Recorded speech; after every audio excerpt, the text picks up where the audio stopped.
You know the drill by now. Today, we're gonna attempt to grab every coin in New Super Mario Bros. That also includes red rings, P-switch coins, and the coins inside the bricks. Coins from enemies do not count since they respawn, and star coins don't count because they don't add to the coin counter, but we'll still get some to unlock the extra levels. Starting with 1-1, the first thing I was glad to discover was the flowers don't have coins in them. I previously played through the Wii and Switch variants of New Super Mario Bros, and those pesky things really bothered me, but they're not a worry anymore. I also love that hitting the 10 coin blocks no longer spews extra coins afterwards. This just makes life way easier. 1-2 was a really easy level. I just had to remember to get the 10 coins in this random block. 1-3 introduces these springs that made it easy to get around, and 1 castle was pretty fun too. 1-4 was an important level since there's a spot at the end where you can grind out lives. All you need is a Koopa shell and these Goombas, and I got a huge chunk of lives from this. 1-5 went pretty well aside from one road bump. The section in the sky had some pretty tricky coins that I couldn't grab all in the first try.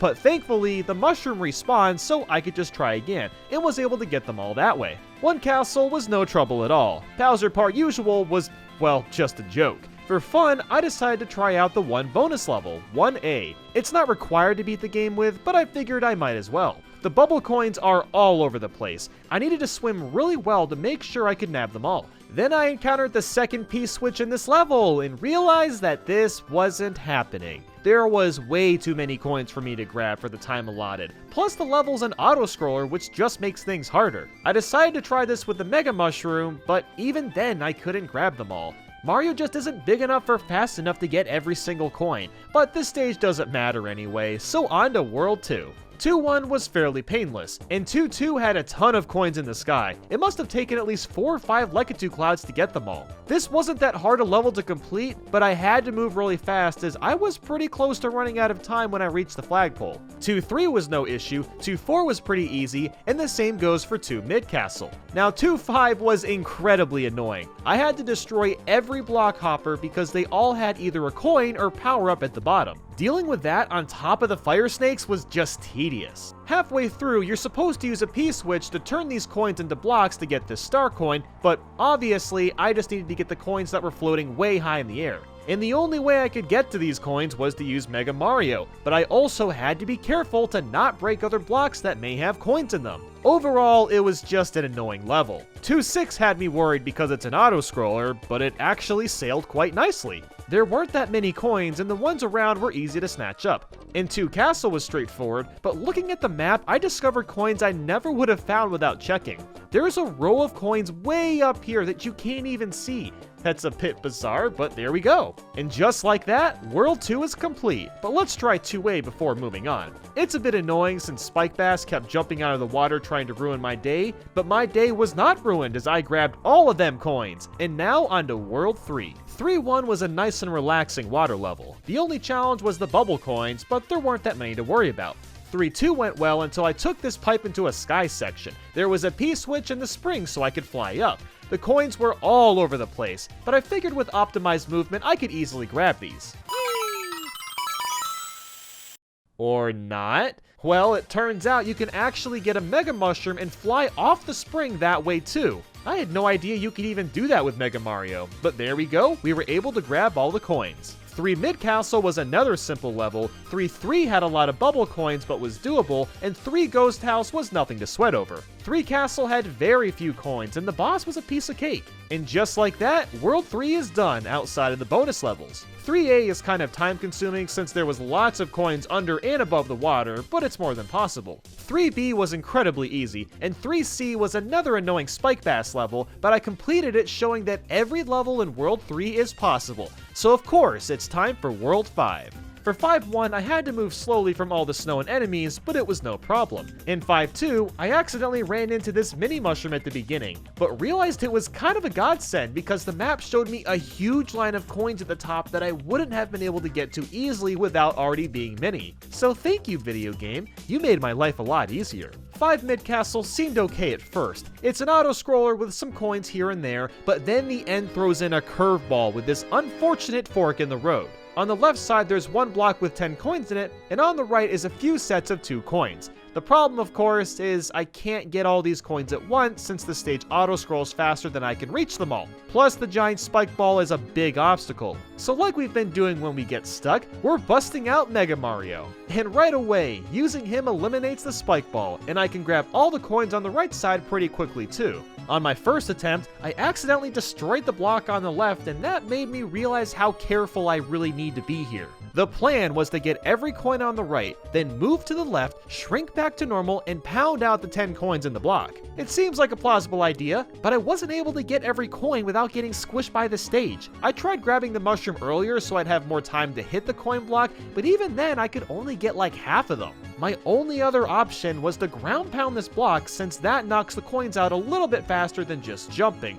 but it also takes longer to get there.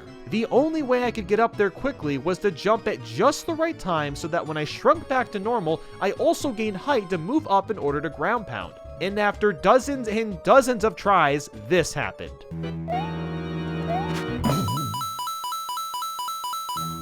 Now, I know it may look like I didn't finish because the block still looks the same, but I counted out the coins, and yes, I did get all 10. So after all of that, this level was finally done.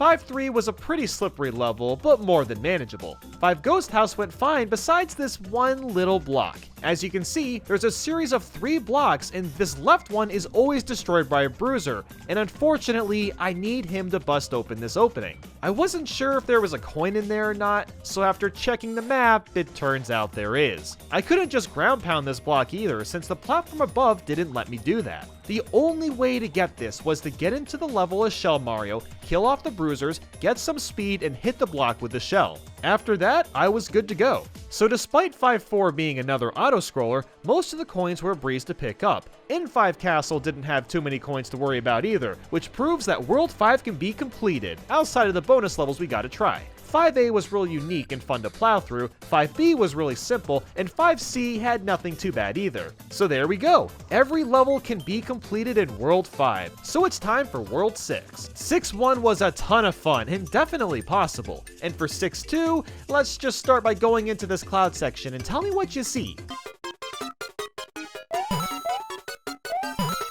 Yeah, pretty much all of these blocks have coins in them. There is no way I am ever going to be able to get all the coins from this. 6-2 is definitely not happening to any extent. But thankfully, we can take a cannon from World 5 that'll send us right to World 8, so we still have a chance of beating the game. 8-1 has Crowbars that were pretty obnoxious, but getting all the coins was possible. 8-2 had Skeeters that crap out bombs, but getting all the coins here wasn't too troublesome, and the same goes for 8 Mid Castle. Now, if you've seen any of my previous videos, you know World 8 is kind of known for giving us the big oof, and here it is, guys, 8-3. And when I say big oof, I mean freaking giant. This level has a Mega Unagi. Plus, there's tons of bubble coins that you have to grab quickly or you'll miss them since this is an auto-scroller. Getting all the bubble coins is fun with some practice, but just look at this P-switch. Like, come on, game, this is just uncalled for. I don't even need to try this with Shell Mario to know that there's way too many coins, the screen scrolls too fast, and the coins are on the screen for a very short amount of time. So naturally, we have one other option, and that's of course to bust out Mega Mario. But even he can't withstand the power of Unagi. He just gets pushed away, and he's really not big enough to grab that many coins anyway. I was really struggling at this point, so I tried looking up some glitches, and eventually found one from A+ Start where you could get rid of the eel by moving yourself above the screen, but that wouldn't be too practical in my scenario. But now I knew that you could get rid of the eel, and you can get behind him as normal Mario. So with that logic, I stayed right below the P-switch, let the Unagi get in front of me, took a hit, released the Mega Mushroom, and as I grew in length, the Unagi started to disappear from behind. And you might think this was good news, right? Well, the plan didn't quite work out because, like I said, Mega Mario just isn't big enough to get all these coins, and they really don't stay on the screen long enough for me to grab them.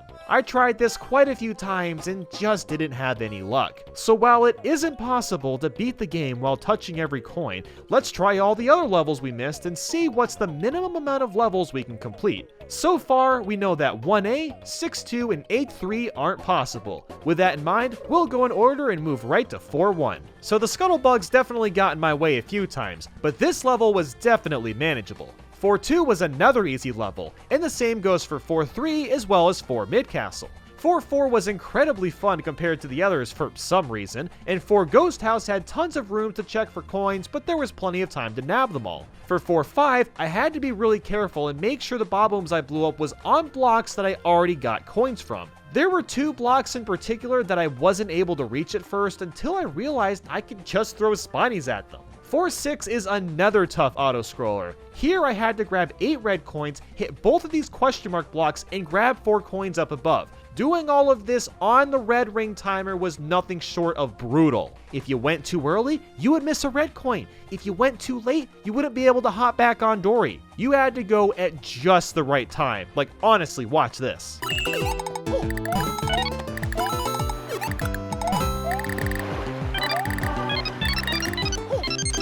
This was so frustrating to pull off, but I am really glad that I actually was able to do it. And 4 Castle thankfully was a simple level to knock out, but 4A made me hate vines more than I ever have in my life. When Mario jumps off a vine, the physics don't feel natural, and it's hard to tell where you're gonna land. None of the coins were that hard to get, I just really struggled with the stupid vines and just getting used to them. And that is all of World 4. We've proved that every level here is possible, so now it's time to finish up World 6. 6 Mid Castle was easy, and 6-3 had these petty swinging question mark blocks, but it wasn't that bad. And quite frankly, the rest of World 6 gave me little to no issues. That's right, 6-4, 6 Mid Castle 2, 6-5, 6-6, 6 Castle, 6A, and 6B were all possible. There wasn't much to say about really any of them. But believe me, now that we're heading into World 7, things are about to get interesting. 7-1 was a bit intimidating since you're flying through the air for most of it, but the coins were effortless to grab. 7 Ghost House is another time-consuming stage, but all the coins here were doable.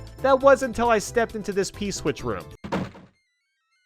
What the frick is this? The game basically just dropped a hammer on my toe. There's a negative 10% chance I'm getting all these coins. Anyway, 7-2 was a unique level and also pretty easy to complete. 7-3 is one of the levels I actually remembered from a new Super Mario Bros. Game. You run on top of a giant wiggler and it's just so creative and interesting. You know what? I take that back. Why on earth is Mario releasing a multitude of coins that I can't reach? Why does this only happen on this stage? I don't even know if I should count these as coins, but they add to the coin counter and they don't respawn in the same place, so I guess I kinda have to. At least 7 Mid Castle is possible, it's just a slow moving level. 7-4 has this cloud segment that takes you really high into the air, and I'll just let the stage explain itself.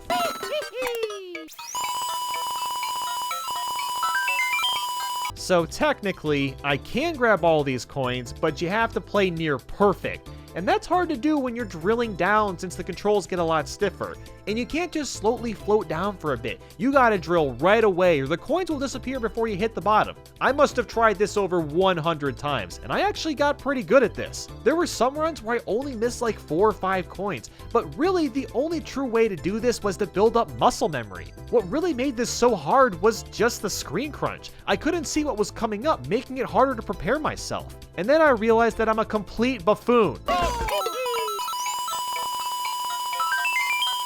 Okay, that's not as impressive, but I'd rather do this than spend another 5 years grinding this out. So 7-5 was really easy despite all the bullet bills, and 7-6 wasn't challenging at all. 7-7 was an easy enough auto-scroller, and then we got to 7 Castle. I've previously had a lot of trouble with snake block levels, but this one really didn't have that many coins, surprisingly. 7A was a bit confusing, but definitely possible, and that wraps up every level in World 7, with 7 Ghost House and 7-3 being the only outliers. All that's left now is to finish World 8, so let's jump right into it. 8-4 had scuttlebugs that were a pain in the neck to put up with, but all the coins were definitely possible. 8 Castle required me to route carefully since the platforms could only be on certain poles. 8-5 was pretty easy, and I discovered this random hidden coin thanks to this map. 8-6 had rising lava, which caused me to die a few times since some of the blocks had a lot of coins in them. With some practice though, I was able to do this. 8-7 just as a level was kind of difficult. Strangely, getting the coins here was the easy part. And god damn it, 8-8, why must you have these stupid freaking lava rocks? New Super Mario Bros. Wii gave me the same issue. Their frequency and random nature make this level not possible to any extent because they're constantly destroying blocks with coins in them that I needed to grab. You're just never given a break throughout the entire level. They're just always falling, and this one is just not giving me any sort of chance. 8-Mid Castle 2 was another snake block level, and again, there just wasn't that many coins to get. And now we've made it to 8 Final Castle after all this time. Despite it being the last level, there's next to no coins to grab, so after fireballing Bowser Jr. and Bowser to death, I finished the entire game. I'm sad we couldn't complete every level, but going back and trying all the others regardless really added to the experience. Out of all the levels, 6 of them were not possible in terms of touching every coin. That's not too bad, honestly. I was expecting more levels to not be possible since the power-ups weren't nearly as useful, so I'll take it. Have you ever gone out of your way to collect coins in Mario? You probably haven't. And why should you? Most Mario games put them in hard-to-reach spots, or hidden inside blocks, and when the game rewards you with so many 1-ups, actively going for 100 of these things for 1 extra life isn't really worth it. But what if you tried to collect all of them and beat the game? That's what we're here to find out today. The goal is to play every stage until Final Bowser, and we must grab every single coin, including those inside blocks, P-switches and any surrounding coins it creates, red coins, and every star coin.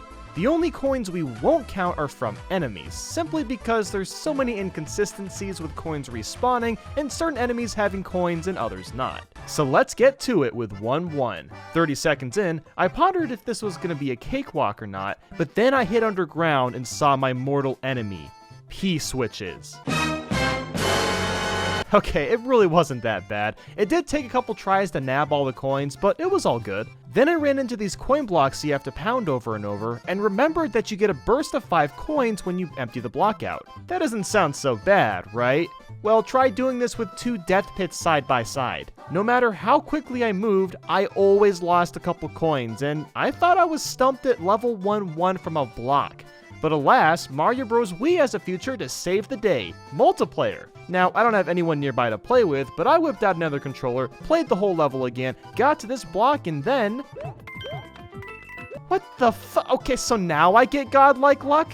After all of that, I discovered the flowers on the grounds also have coins in them. So that means I had to go all the way back to the beginning to get the coins I missed and finally beat the level. 1-2 involved a ton of brick breaking since I didn't know which bricks had coins and which didn't. There was a P-switch room too, but it was pretty easy. 1-3 was no problem as well, but I've come to the conclusion that these flowers suck. Having to constantly stop to get 1 measly coin from every flower is just monotonous and boring. After getting the alt route in 1-3, I unlocked the cannon and decided to check if there were coins there because I've never really paid attention until now. And lo and behold, there are a few stragglers. So to keep things moving smoothly, every single cannon level in this game is possible, if that wasn't already obvious. Next was 1-Mid Castle. Around the end there was a split path. The left side had a few regular coins while the right had a star coin. As one player, it's impossible to get both at the same time, but I just used Luigi and swapped controllers to nab them all. 1-4 is a slow going level, but also pretty simple.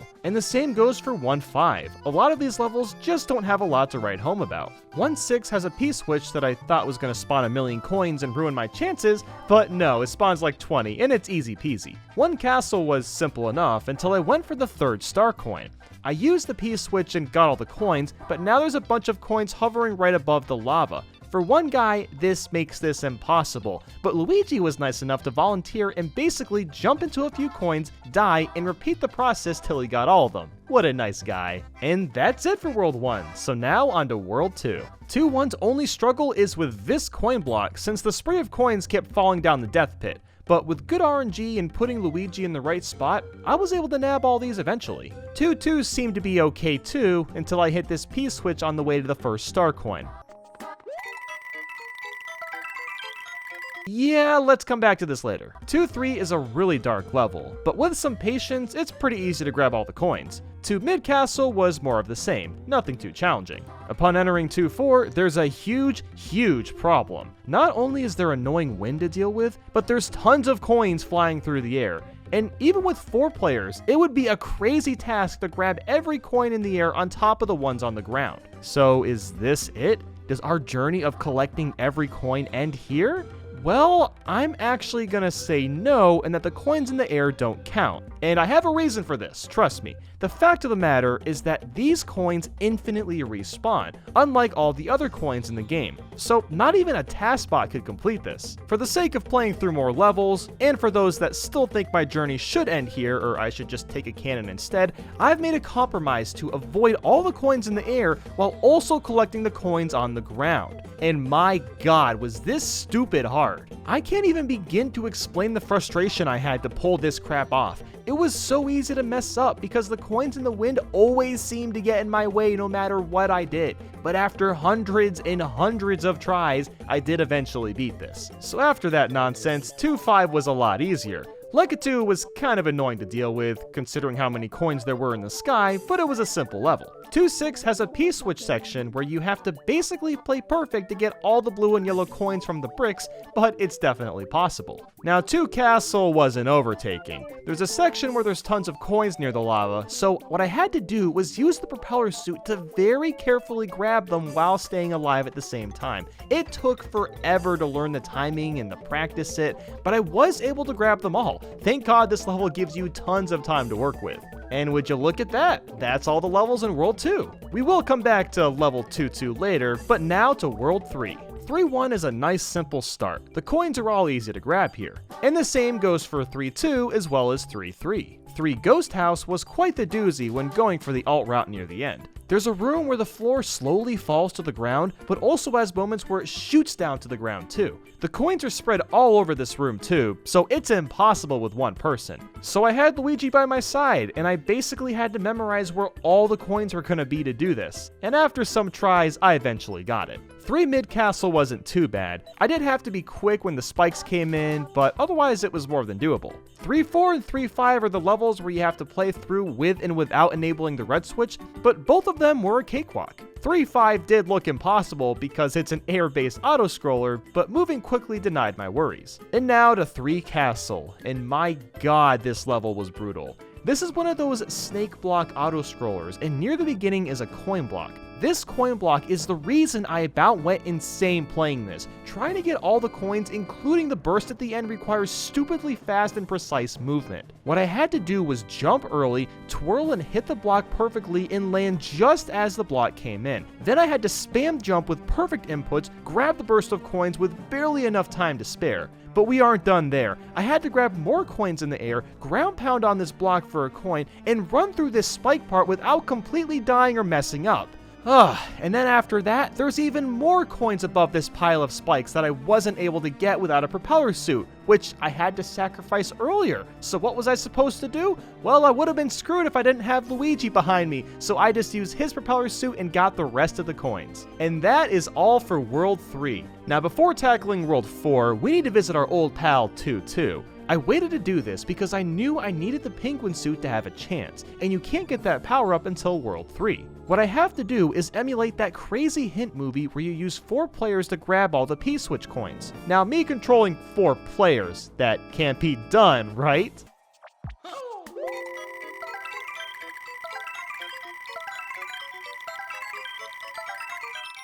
That's right, I actually pulled this crap off on my own. It was like a crazy science experiment doing this, but now we know that 2-2 is possible. So on to 4-1. It wasn't too shabby, but I had to move fast considering I barely made it in time. 4-2 was also easy and one of the more fun levels to play through. 4-3 was a knockout too until these last 3 coins. They're placed higher than they look. Basically, I had to do a triple jump off this tree to reach them. And honestly, the rest of World 4 is easy. 4 Mid Castle has very few coins, 4-4 has a stingy P-switch block, but it's not that hard, 4 Ghost House has some hard to reach coins, but they're more than possible, 4-5 is an easy Lekatu level, 4 Castle is much easier than 3 Castle, and 4 Airship is also pretty simple. And that's everything in World 4. It was all just kind of a walk in the park. So on to World 5. 5-1 reintroduces those freaking flowers. I mean, it's not like they're hard or anything, but they're just a pain to collect individually. But anyway, on to 5-2. It's a cakewalk even with all these wigglers around. 5 Mid Castle is also no problem as long as you're patient with the spikes moving back and forth. 5-3 and 5-4 were both pretty easy to knock out too. 5 Ghost House was really annoying to get through because it has so many bricks to break. It took forever to break them all. There was one coin block in particular that's put in a spot where you can't ground pound it, and you can't jump underneath it either without dying. Now it is possible with a propeller suit, but even then, this level was just really tedious to get through. 5-5 may look intimidating, but it's actually not that bad with a propeller suit. The ending with the power block is a bit challenging, but it's more than manageable. 5 Castle wasn't an issue either. I just needed to watch out for the fireballs. And that's everything in World 5. Again, most of these levels were a breeze. But now on to 6-1 from World 6. There's a challenging P-switch section, but besides that, it's no problem. 6-2 was a breeze until I got to this 3rd star coin. The star coin itself wasn't the problem, it was collecting the coins surrounding it. I mean, look how many there are. So I tried for probably 15 minutes and I always found myself missing a few every single time. And I was about to give up until I decided to try it with a running start,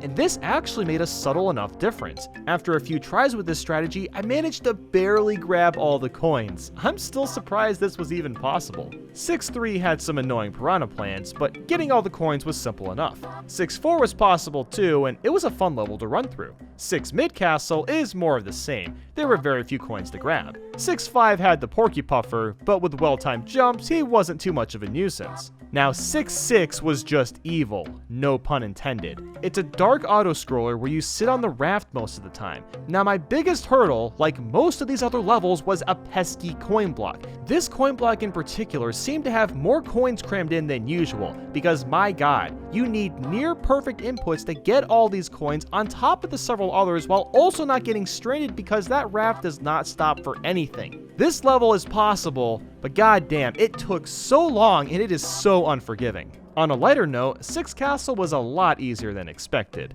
and 6 Airship was also a pretty basic level. And that is every level in World 6. We're really starting to get close to the end of the game now, so on to World 7. 7-1 reintroduces those damn flowers, but the level's easy. 7-2 is also pretty simple to knock out, and 7-3 has some annoying coins to grab, but it's more than possible. 7 Mid Castle has one coin block in the middle of a barrage of bullet bills, but even then you can still grab all the coins. Now 7 Ghost House, like all the other previous ones, is a drag to finish. There's another one of those floor falling sections just like in 3 Ghost House, except now it's even more extreme. Even floating with the propeller suit, there was just no way I could grab all these arrow coins. There's just too many of them. Although I did manage to do it one time somehow, I think that was just dumb luck. So I decided to use Luigi once again to see if I could control both of them at the same time. And let me tell you, it took quite a while to figure out how to control them independently. It's a lot harder than you would think. But after several attempts, I started to figure out how to use them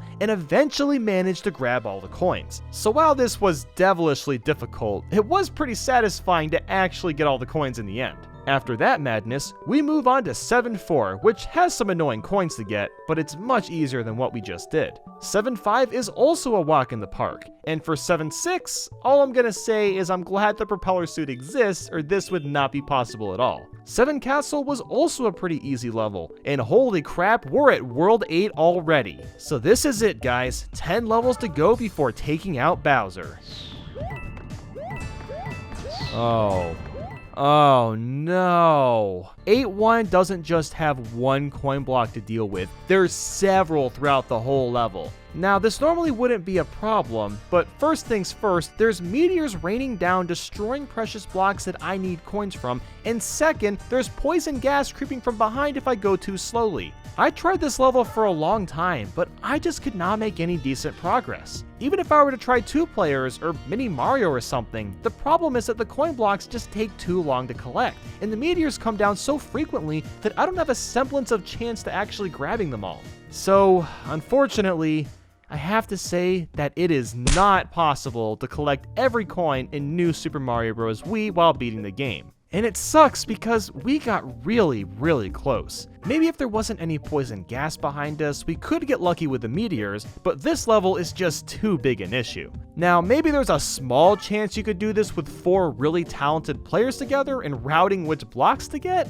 but even then, there's just too much going against you. I've made these all coin videos on every single new Super Mario Bros. Game except this one. And there's a reason for that, because quite frankly, I'm terrified of this challenge. That's because there's a ludicrous amount of coins to collect, as the game implies. But you know what? I've delayed this for long enough. I have no idea how we're going to complete this, but it's been long enough and the time must be tested. But first, let's lay some ground rules, because new Super Mario Bros. 2 is quite the handful. I must grab every coin, red coin, P-switch coin, and coins from the bricks to complete the levels. The end goal is of course beating the final Bowser. I'm also allowed to use any power-up I want, so I'll use a 100% save file if I need to for a specific power-up. Alternate exits can also be used to bypass impossible segments if necessary. There's also certain types of coins we won't need to get. These include unnatural coins from the gold flower. Basically all that means is if I shoot a gold ball at a brick that doesn't normally have coins but makes them anyway, they don't count. But I can use the gold ball to reach bricks that already have coins in them. We also don't need the flying gold block coins and coins that are produced from a gold ring. These are being omitted since these methods of coins are created under limited circumstances. And finally, star coins don't add to the counter, so we don't need them at all. Now look, I know that's a lot of rules, but this game makes things complicated, so that's the game's fault for adding all these obnoxious methods for grabbing coins. But anyway, let's get into it. Oh boy.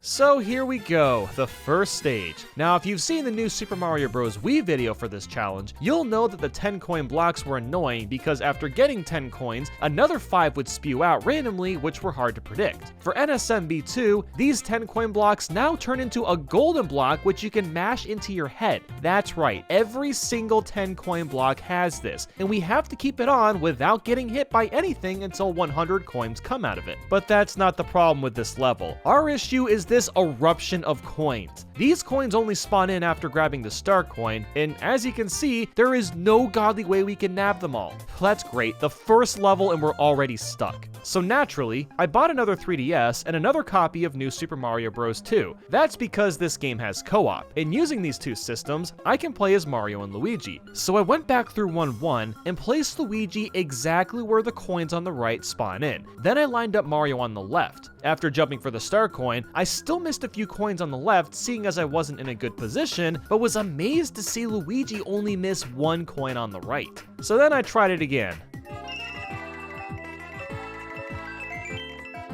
Look how close that was. I only missed 1 that time. At this point, I also learned that the spew of coins is different every single time. So what that sums up to is I need S-tier luck on top of playing well. I attempted this dozens more times, and this fail was so sad because I had perfect luck and was so stunned about that I didn't notice this last coin and I waited too long to grab it. That one is gonna give me a nightmare for weeks. I tried this so many times that I knew that I needed to put Luigi in this exact spot where he bounced on both of these note blocks, but only a tiny bit on the left one. I mean, this was down to a freaking science. And then this happened.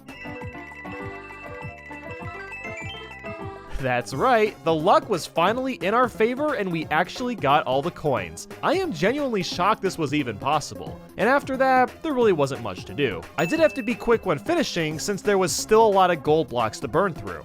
Well, that was a colossal undertaking, and guess what? 1-2 is actually worse. You see all these bricks with the Koopas inside? Well, every single one has a coin inside of them. You know, why would they even put coins in all of these? While we can jump up and hit some blocks with a Tanuki tail, there's no way to get all of them. The only potential solution would be to use a gold flower. And believe it or not, this actually works. So now I have to carefully wall jump up and hit all these blocks. It all seemed good until we got to these last 2 blocks. The gold ball's hitbox didn't quite reach. But then I had one more ridiculous idea. I knew there was a Mega Mushroom in this level, so I knocked it out of the pipe, grabbed the coins I missed, and ran back to the beginning. By some stroke of luck, I broke this 1 block which would give me access to climb up top. Now, I restarted this level to have more time, and let me tell you, I could not get myself high enough. Another fun fact that I learned was that I couldn't crouch jump my way up here because Mario would stop crouching after bouncing off Luigi's head. I know this is all looking gloom and doom, but one good thing about the Mega Mushroom is that it puts the golden flower back in your item slot, which will be very useful later.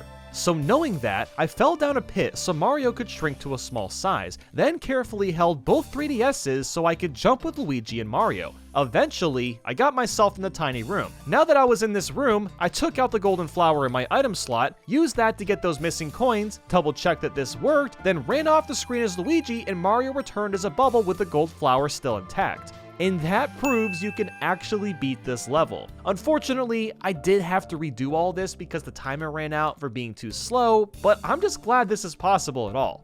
Well, talk about a stupidly hard level, but 1-3 was monumentally easier, and thank God. When checking the maps for this game, I discovered there's a load of coins in the air, so I had to be sure to backtrack and get all these. Checking the map again, I found coins that I thought would be tricky to get, but realized I could just whack them with a tanuki tail. While I did miss these coins in the sky, you can take this pipe back up there as many times as you want to, so I got them all after a couple attempts. And that was it. 1-3 was easy enough. The only interesting thing to note about one tower is there's a row of coins above this secret area. I'm glad I spotted them when checking the map, otherwise they could have been easily missed. Now 1-4 was really easy, and 1-5 took a little while to get the coins at the end because they circled with the bloopers and swam really slowly. 1A had a lot of hidden coins, but it was rather simple. The final level in World 1 was straightforward with very few coins to grab. So after knocking out Roy, we have completed World 1. I'm not gonna lie, I can't believe we've made it this far. I was expecting cold, miserable failure from the very beginning. But alas, we're actually at 2-1. And of course, this level was pretty annoying to play. Getting all these coins by ground pounding the blocks while they rotated was time consuming. And then my brain turned on, realizing I could just use the gold flower for these. And like I said before, the only coins I technically need to get are the bricks that already have coins in them, like these ones right here. For the sake of this video, I'll still collect any that I make just for the heck of it. Halfway through 2-2, I ended up playing as Luigi because it's much more comfortable to hold the 2DS XL compared to the regular 3DS, and it was a painless level. Now 2-3 was super weird because it has question mark blocks as decorations in the walls. Does this mean the level is technically impossible now, or do we ignore them because they're decorations? This is a pretty gray subject, but I decided we don't need to get these ones. Now I understand if you think this level can't be done, but honestly, they are just decorations, so let's keep going. This was another tedious stage because I had to ground pound every single block as they all have coins in them. Next, I took some stock so I could get the golden tanuki to help with this upcoming P-switch. This didn't go as well as I thought it might, as I ended up missing a lot of coins. Now, unlike the DS version of New Super Mario Bros., there is no Mega Mushroom House, so I can't bring this into 2-3 and cheese this. I tried this again using the spring this time, and while I made more progress, I still missed a handful of coins. A few more tries in, and now I'm getting input lag. Like, come on, Nintendo, this is ridiculous. I guess the Wi-Fi isn't that strong on the 3DSs, even though they're like 1 foot apart, because honestly, the lag was making things harder. So I'm gonna go back to solo play for the time being to at least temper that problem. After several more attempts, I figured out that by flying from the right to the left would give me a good chunk of speed and was able to grab a lot of coins. Then on the way back, I could use the spring to get any that I missed. I only missed 3 coins on this try, so I knew that this was possible. For more optimization, I moved the spring more to the right so I could reach the last half of the blue coins faster, and this attempt left me with 2 coins, and shortly after that, 1 coin. And finally,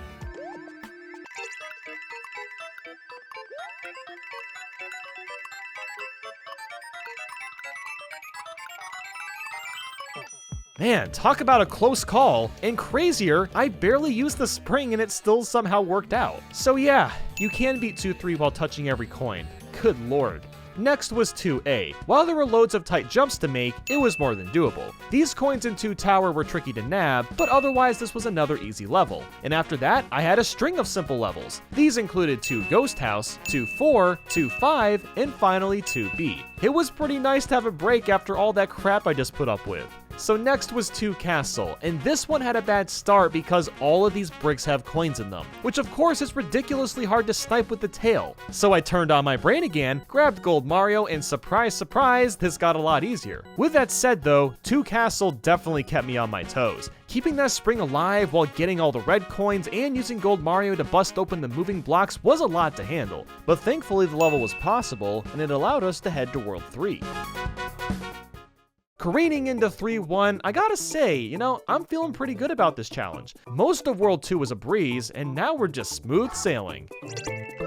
I shouldn't have said anything. Even with Luigi to help me out, I wasn't even close to getting all these coins. I'm gonna have to bring in some actual help because this should be possible, but I need another player to fly and stay near the top of this pipe. So should I ask my brother Bathaniel Nandy? Wait, what? Nothing. Who's that? Nah, Tetrabit Gaming's gonna come in clutch and help us out. Now, I apologize in advance that this piece of footage looks choppy. We actually had to play this on Citra and it was running at a horrible frame rate. But anyway, Tetra and I came up with the most ridiculous plan. I was Golden Tanuki Mario and ran across this tiny platform which had barely enough space to start my flight. Then Tetra's Luigi follows right behind and hits the switch as soon as I hover right above the pipe. After that, I would fly in place until my flight meter ran dry. And lastly was the hardest part. We had to rely on good luck that the coins would drop near us. And after dozens and dozens of attempts, eventually the coins were in our favor and we managed to get them all. I don't know how we did this still, but hey, I guess I'll take it. And that wraps up 3-1. 3-2 was relatively easy, and the same goes for 3-3 as well as 3A. 3 Towers was very close quarters considering it was an auto-scroller, but you can't complete it. And 3-4 seemed to be fine until we got to yet another pipe that spews coins. So you know what that means? Tetrabit Gaming coming in clutch part 2. Now, our plan this time was just as insane as the last one. I was Golden Tanuki Mario again, and had to build up speed off this wooden box, but I also had to turn around and jump again so I would have additional time to grab coins. Then Tetra would jump off the wiggler and hit the switch so the coins would start pouring out. And everything went to plan at this point, but there's one major problem. As soon as I started floating down, we realized the coins fall through the box. Now, obviously we saw that before, but it wasn't apparent how horrible this was until now. Our only chance of doing this would have required the coins to land on this box, but they don't want to cooperate. So even with Tetra's help, 3-4 was not going to be possible. So is this challenge over as I expected it would be? Well, not yet. We have one more option left. Going back to 3 Tower, we can take this alternate exit to unlock this cannon, and this cannon takes us to World Flower. There's another cannon we need to get to in World Flower that'll direct us to World 6. So this is all we've got left. This final route must work or we fail trying. Flower 1 was a great start as it was very simple to get through. We just needed to be sure to take the secret exit that would lead us to Flower A, which goes to that cannon. With Flower A, there's some hidden coins to nab up above, but otherwise it was possible. Which of course means we can take this cannon and go straight to World 6. Despite how close of a call this has been, there's actually a smidge of a chance that we can beat New Super Mario Bros. 2 with every coin. Let's do this. 6-1 starts off pretty challenging because you have to make sure you destroy the bricks before the meteors get to them, but the POW blocks helped a lot and it was possible. Next up is 6 Ghost House. I hit the switch and the ground fell from beneath me, and oh my goodness, I'm gonna need some help from Luigi. After busting out the green lad, I positioned him over the coins on the right, and then I got the ones on the left. After that, there really wasn't that many coins to find and the level was possible. 6-2 was also doable, but very challenging. I went in with Gold Mario since there was a lot of bricks to break, while I was also forced to stay on this dry bones train thing. Even though the train was moving slowly, I really needed to play well or I was gonna miss coins. The ending was scary since the lava was rising, but like I said, 6-2 was doable. Gold Mario was essential for 6-3 considering this level was filled with bricks and coins, so his giant gold blast was required to complete this one. And 6A happened to be short and sweet, but 6B did not start well. These platforms move up or down when you jump on them, and there's coins all over the place, so there isn't an easy way to backtrack and get any. Using the Golden Tanuki though helped quite a bit, but even so it was still a pain. We're lucky that this platform comes back because we need to use it a couple of times to get all these coins. Moving on to 6 Tower, this was another long level, but it was also lacking coins, making it possible. 6-4 was going alright until we got to the end. These group of coins popped in, and I didn't really come close to getting any of them. So I retried this with a golden tanuki and made sure to get a running start and touch the platform so I could fly, spawn in the coins to get them, and still have time to land after. This method worked perfectly and I got all the coins on my first try. And for 6-5, it was more than possible, which means we've got one more level to finish. I am in disbelief we have gotten to this point, but here we go, 6th final castle. And surprisingly, there wasn't a lot of coins to get. We played through the stage, got past the Koopaling's death rays, fought Bowser twice, and to my complete surprise, it is possible to beat New Super Mario Bros. 2 while touching every coin. Out of every Mario game, this is the one I would have expected to never be able to do, but somehow it all ended up working out. I really think the gold flower played a big part in helping, as well as the gold tanuki. Their versatility made a huge difference and I can't thank them enough. But let's not stop there, we might as well try out the rest of the levels, right? Let's head back to where we stopped at World 3 and continue this adventure.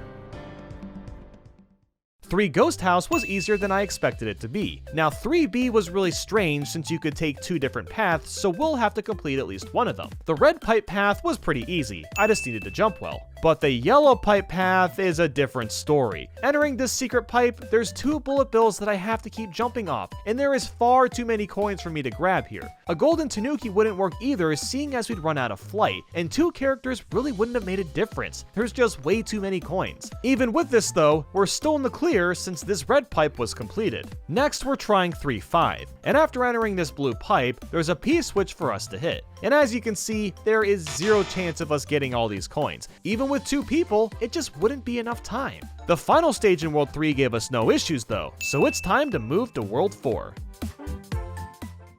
4-1 was pretty simple, and 4 Ghost House went fine until we got to this final room before the flagpole. There's loads of coins which seem easy to nab, but of course the walls close in on us before we can get them all. I did go back to this to see if the walls would possibly open up again, but of course they don't. Thankfully, there's a secret exit that we can take to bypass this room, so that brings us to 4B. And 4B was really easy, and the same goes for 4-2. But then there's 4A, and oh boy, this one was a trip. It seems to be fine until you get to the very end, only to find 4 coin spewers. 4 of them! Even with 2 players, this would be impossible because the mushrooms are constantly launching you high in the air, which lets the coins spread out as far as they want to. So 4A is just not gonna happen.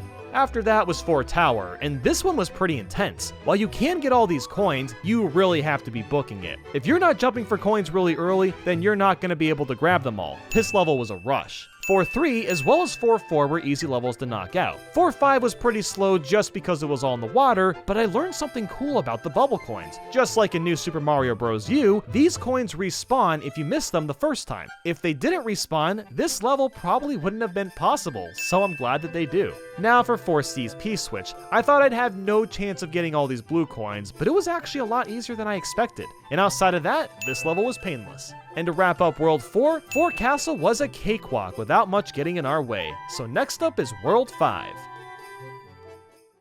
We've got another string of easy levels to go through, which include 5-1, 5-2, 5-3, and finally 5 Ghost House. But the difficulty picks up at 5 Tower. After the checkpoint, we essentially have an auto-scroller where we can't touch the ground due to the lava, and these coins are all over the place. And worse, I can't get hit at all because I have to complete this gold block on top of everything going on.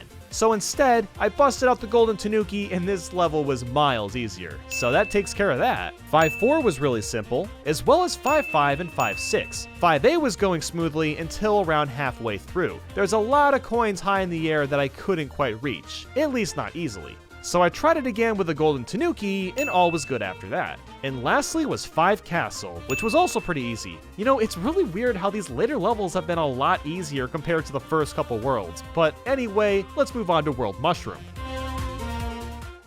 Mushroom 1 was fairly simple, and Mushroom 2 was slow going, but there is very little coins. For Mushroom A, I had to be cautious of the spiky balls, but that was about it. And everything was going fine at Mushroom Ghost House until I got to this room with a P-switch. As you can see, there's a load of blue coins here, but it doesn't seem like anything unreasonable. I pulled out my other 3DS again and positioned Luigi on the left, but out of nowhere, Mario took off and Luigi ended up in a bubble. That's when I realized that this would be near impossible. I tried this a few times anyway, and while I could kind of control Mario and Luigi at the same time, the bouncy platforms were so fast, and all that happened was Luigi would end up in a bubble from leaving the screen. So maybe this is possible with extremely good synchronization, but I'm not too sure on that. Mushroom B was a bit of an intense auto-scroller, but if you moved quickly and had Gold Mario, it wasn't too shabby. But Mushroom 3, well, that one is a hard no, and let me show you why. You see all these blocks up here? They've all got coins in them for some reason, and we don't even get a chance to fly up and get them because Mushroom 3 turns into an auto-scroller, so there's no way you could get all these coins. But Mushroom Castle wasn't too shabby.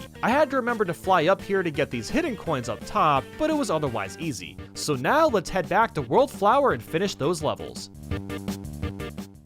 Flower Ghost House was super weird, but definitely possible. Now you might be wondering about that part where the star makes the entire floor turn into coins. None of those blocks were technically breakable before, so I don't consider these required to collect. If you think they are, then by all means the level is impossible, but this is the only time a star does this in the game, so I think we're good. Flower 2 was a little challenging in some sections, but it wasn't too bad. Flower 3 was also possible, but extremely annoying. At the halfway point, you have to play the rest of the level as Mini Mario. This normally isn't that bad, but trying to get all the coins while making jumps off the Koopas is the worst. This took a lot of patience and practice, but you can nab all these coins. Following that was Flower B, and that one was painless. Flower Castle was pretty easy and fun too, although I had this weird encounter with Lemmy where I somehow got stuck underneath his ball. I'm not sure if I'll ever replicate that, but hey, that wraps up World Flower. So now onto the final area, World Star. Starting with Star 1, well, it wasn't very inviting. We reached this P-Switch coin only to drop down and find 10 bajillion coins. Even with 2 people, there is no feasible way you could get all these. But frankly, that's the only level in World Star that gave us problems, because Star 2, Star 3, and Star 4 were easy to knock out. Star 5 had these Koopas that were constantly moving the weight platforms, which was really obnoxious, but you could get all the coins. Star 6 had some tricky auto-scrolling, but that doesn't really matter since you could complete it. Star 7 was another tricky level with loads of precise jumps, but you could nab all the coins here too. And finally, the last level, Star Castle. It wasn't too bad, except for a few of these invisible coins. You needed to first go over 8 of them, then hide behind the wall to avoid the flash, then grab those coins and immediately go for the next 8. The timing for this was impeccable, and it took quite a bit of practice. But besides that, I took out Dry Bowser and knocked out this level. And there we go, guys, that is the game. Out of every single level, 75 out of 81 levels were possible. Only 6 couldn't be completed. That is simply mind-boggling. If there's one thing to say about New Super Mario Bros. 2, they really do want you to get every coin, considering so few levels weren't possible. Today, I'm not interested in just playing New Super Mario Bros. U Deluxe. That would make too much sense. Instead, I'm gonna try to collect every single coin. And when I say all coins, I mean all of them, including the P-Switch coins and rings, red rings, green rings, and blocks that have coins in them. The ones that don't count are coins from enemies and star coins. Now, why not star coins? I mean, it's got it in the name. Well, they actually don't add to the coin counter. So while I will be getting some, I don't technically need to get all of them. Now, in an emergency, if I can't beat a stage, I am allowed to attempt the Wii U version and see if I can beat it on there, and then I'll be allowed a free pass. Since the two games are so similar, I figure that this is more than fair. So starting with New Super Mario Bros. U, let's dive into 1-1. To ensure I didn't miss any coins, I dove into the coding of the game and found every hidden coin I needed. Shoutouts to Master Vermilion on helping me with this. His channel and Discord is in the description. Using this code, I discovered a platform at the very beginning that I didn't even know existed until now. This level was a pain at first because I have to ground pound 52 flowers, and yes, they all had coins that I needed. Doing this as Mario was giving me issues because I didn't have enough time, so we're switching to Toadette since she grants us an extra 100 seconds. And 1-2 was a pretty simple level. I learned where this invisible coin was thanks to seeing the code.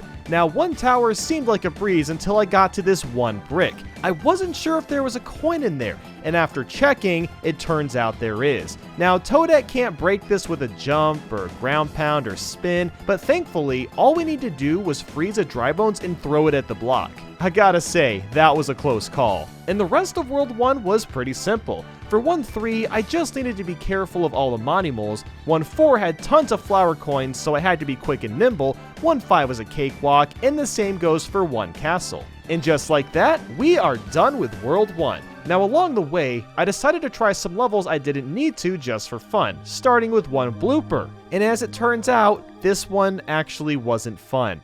Immediately, these bubble coins went above and below the level so I couldn't touch them, even with Toadette's good swimming. As impossible as this seemed, I kept trying the level over and over to improve my route and movement. And then I realized something about these bubble coins. The ones that you do miss can actually spawn back in. All you have to do is move away from where they spawn, go back, and you can try to get them again. I had to do this several times, and as you can see, there are no more coins in this area. So despite how difficult this was, I eventually got them all and was able to beat the level. And now it's time for World 2. 2-1 was really simple, 2-2 wasn't the easiest to see but was more than doable, and 2-3 gave me no issues. And I thought 2 Tower would be the same kind of story, but the ending threw in a twist. Normally, all you have to do to get to Boom Boom is spin this corkscrew and pick one of these 4 pipes to shoot out of, but every pipe has its own row of coins, and you get launched all the way to the top with no way of going back. So I did what any normal person would do. I whipped out some extra controllers and got 4 players on a team. This is just me playing, so I had to keep my 3 teammates in bubbles on the way back up. The original plan was to place everyone on a different pipe, spin the corkscrew, then put Peachette on the last pipe, and push down on every controller at the same time. And that didn't really work. So basically, I had to use a combination of bubbling characters after launching them and keeping one alive at the bottom. It was messy, but I got all the coins. Thankfully, the next level, 2-4, was a breeze to get through. 2-5 was fine too, but the ending was really irritating. I needed to beat Peachette to get to the top with Spike, but I had to get these bottom coins on my first try since the platform falls at the end. I kept either getting hit or falling off and realized I shouldn't have recorded this at 3 in the morning. I eventually got all the coins and moved on. 2-6 was a pretty fun level and learned just how many coins there were in the sky. 2 Castle was also super easy, and that is the end of World 2. But for fun, I wanted to try 2 Ice, the secret level in this world. And this was a mistake. In fact, this level was absolute hell. Not only was everything slippery, but these piranha plants suck. There's giant blocks of ice everywhere, and you must melt the small blocks yourself to get the coins or have the plants melt them.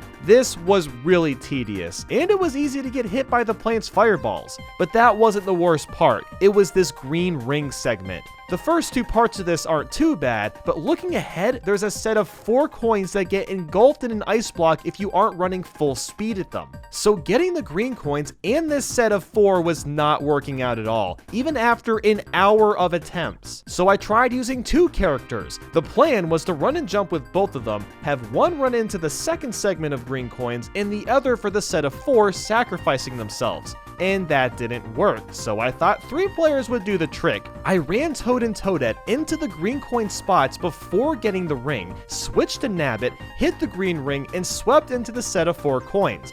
But even then, I couldn't grab all the coins because the plant dropped the ice block faster than he usually does. So that's just lovely. I gotta do all this with good luck also being on my side. And after another hour of attempts, this happened.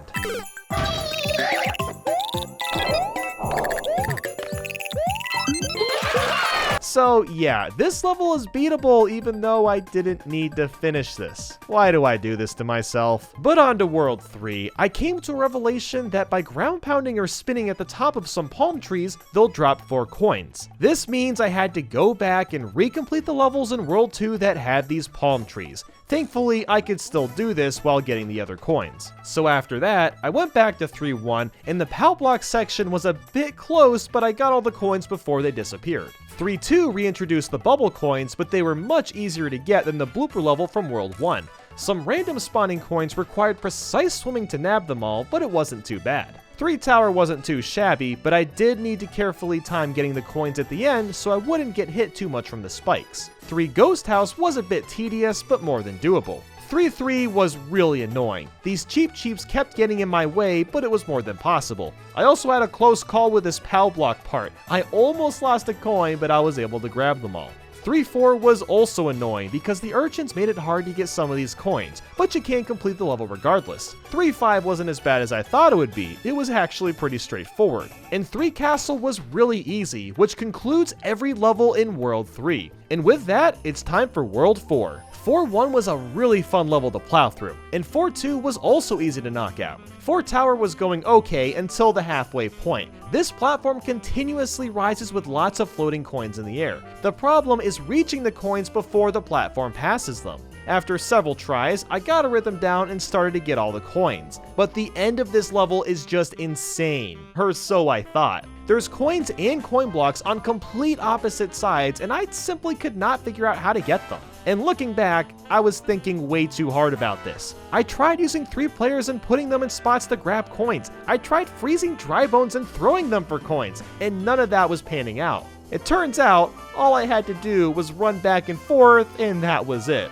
Now I did have to be quick with almost no errors, but it wasn't as impossible as I made it out to be. The next few levels were easy. 4-3 was pretty fun, 4-4 has nothing to write home about, and 4-5 had these icicles that made me a bit weary, but it was more than possible. Playing 4 Ghost House didn't worry me because the coins would be hard to get, it was finding them all that was the problem. This is the most complex ghost house in the game. Just looking at this code and seeing every room made my brain hurt. There's over a dozen rooms, with some of them being duplicates and others not. So I decided to color code each room to keep track of where to go. Yellow is different rooms while red is the duplicates. Now on to the level itself. There's a ton of P-switch coins to grab. Around the end it was a bit of a pain because I had to get the 3rd star coin, but I also had to get all the coins from the platform that got me there in the first place. Thankfully, I can just stand here and let the coins run into me. What's important to note is that I don't want to hit the P-switch in this room because these blocks don't have coins in them, so therefore they don't count. So after all of that, this level is actually possible. And to finish off, 4 Castle wasn't too challenging.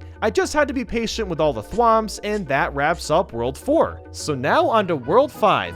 Well, after the ship level, of course. The auto-scrolling made this one a bit scary, but you can get all the coins pretty easily. Now, 5-1 features our first big obstacle. I came to this staircase of blocks, and every block I hit had coins in them. So I checked the code and saw that every coin block here had coins, and I wasn't going to be able to get these. Why did Nintendo even put coins in here? The only solution would be to try this on the Wii U version, but that's a last resort only, and we have other options. 2 of the secret levels we found earlier both lead us to World 6, so let's head over there. 6-1 was pretty easy and pretty fun. 6-2 was a bit of a hassle because of the Porky Puffer, but the coins were all obtainable. 6 Tower kept me on the edge since I had to play most of the level with a mini mushroom, but I was able to complete it. 6-3 was a lot of fun to play, and 6-4 was dark, but all the coins were nabbable. So at this point, World 6 was going pretty well, but then we hit 6-5. By going above these rocks, we're sent to this sky section. Now, if you don't remember what this evil, horrible, wretched P-switch does, well, let me show you. Lord have freaking mercy. So, obviously, I'm not going to be getting all these coins as one character. I'm going to need to be more creative. My first idea was to hold up Mario and float across with Peachette, but for some reason, I can't float when holding him. Then I remembered that baby Yoshis existed, so I went back to World 1, grabbed the pink one, ran all the way back to World 6 and tested out the Yoshi with just Toadette. I was grabbing tons of coins doing this, but Yoshi is just way too slow and the coins disappeared before I even got to the end. So then I tried using 3 players, gave them all acorn suits, and taped down the run buttons so I wouldn't have to worry about holding this while using all these controllers at once. And well, not much came from that, so I stacked Mario and Toadette and decided to fly down. I was able to get to the end this way, but I couldn't grab every coin. I tried this again with Mario and Luigi since they're taller and was able to get even more coins, but still not all of them. Then I stacked 2 characters on top of each other, taped down the run buttons on both of my Pro Controllers so it'd be easier to do this, and gave it another shot. And I actually got kind of close on a couple attempts, but even still I couldn't get them all. At this point I was close to giving up. And crazy enough, there is a video of this being done. It's actually made by Nintendo themselves. It requires 4 players all using the acorn suits independently, and it's really impressive. And after watching this, I knew I couldn't do this on my own, but it was technically possible. It's a good thing I don't have to do this level. Instead, I could move on to 6-6. This was the most annoying auto-scroller to play. I kept missing coins with Toadette because the coaster just moved too fast for me to react on time. I actually switched to Mario and made him big so my hitbox was bigger, and that helped a lot, and I eventually got all the coins. Moving to the second tower in World 6, it was really simple, and 6-7 was really slow going, but overall an easy level. But then came 6 Castle. This one is nothing short of torture. When you stand on certain Bowser blocks, coins fly out of the lava. Trying to get these without them falling back in is a nightmare. This set of 6 coins at the very beginning forced me to put Mario on the left side just so he could grab 2 coins, and then I could get the middle and right ones before they disappeared or got squished by this block. And this is the first 10 seconds of the level. The rest of it has more coins that does this crap, and I had to keep retrying because it's not easy grabbing these coins perfectly every single time. But then there's this orange switch, and you know, it appears innocent enough, but let's see what happens.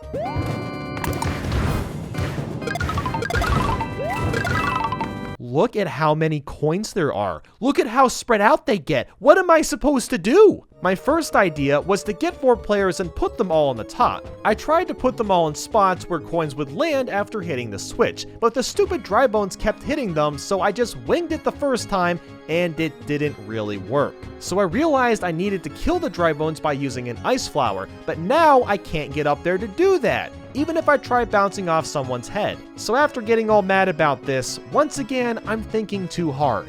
All I had to do was fly a character up and then just bubble ice Toadette to the top that way. And after all of this, I destroyed every dry bones and carefully placed each character in their spots. And after trying this several times, I still couldn't get all the coins. The problem with this strategy in general is there's a set of coins on the left that I can't get to because the screen won't zoom out enough to let me get them. So 6 Castle is completely hopeless. At this point, I have one option left, and that's to go back to 5-1, try to beat that on the Wii U, and head for 5 Ghost House because the secret exit there leads to World 7. So with that, here we are, actually using a Wii U again. Normally, if you tap the blocks trying to break them, nothing's gonna happen. But you can break these blocks by entering star mode with the boost blocks. Basically, you have to step on lots of boost blocks at once to fill this meter, then touch this star when it's full, and now you can break the blocks and get those missed coins. Thanks to this strategy, I am able to beat 5-1, and I got a pass on the Switch version.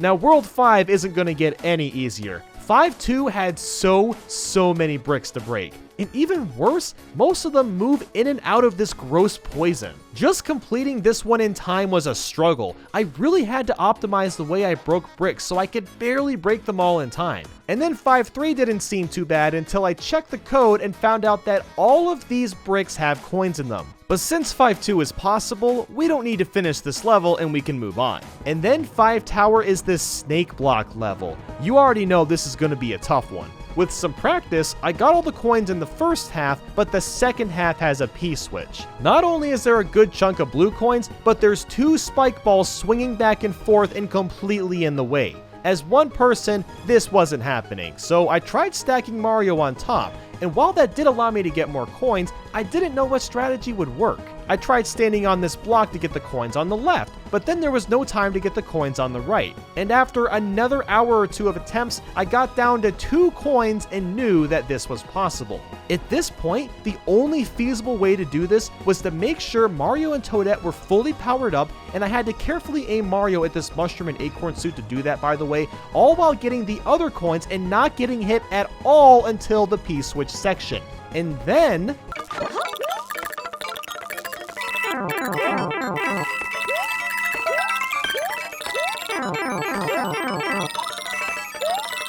I actually did it. And thank God, because this allowed me to finish the level and move on to 5 Ghost House. This one was a little confusing, but not too hard. I definitely needed Peachette for the room where the floors fall, because being able to float down made it easy to grab all the coins. And with this secret exit, we have 1 level to go until World 7, and that is 5 Beetle. This is our last obstacle. All we have to do on this auto-scroller is hop from beetle to beetle, and oh my god, this is not happening. Seriously, look at how many coins there are.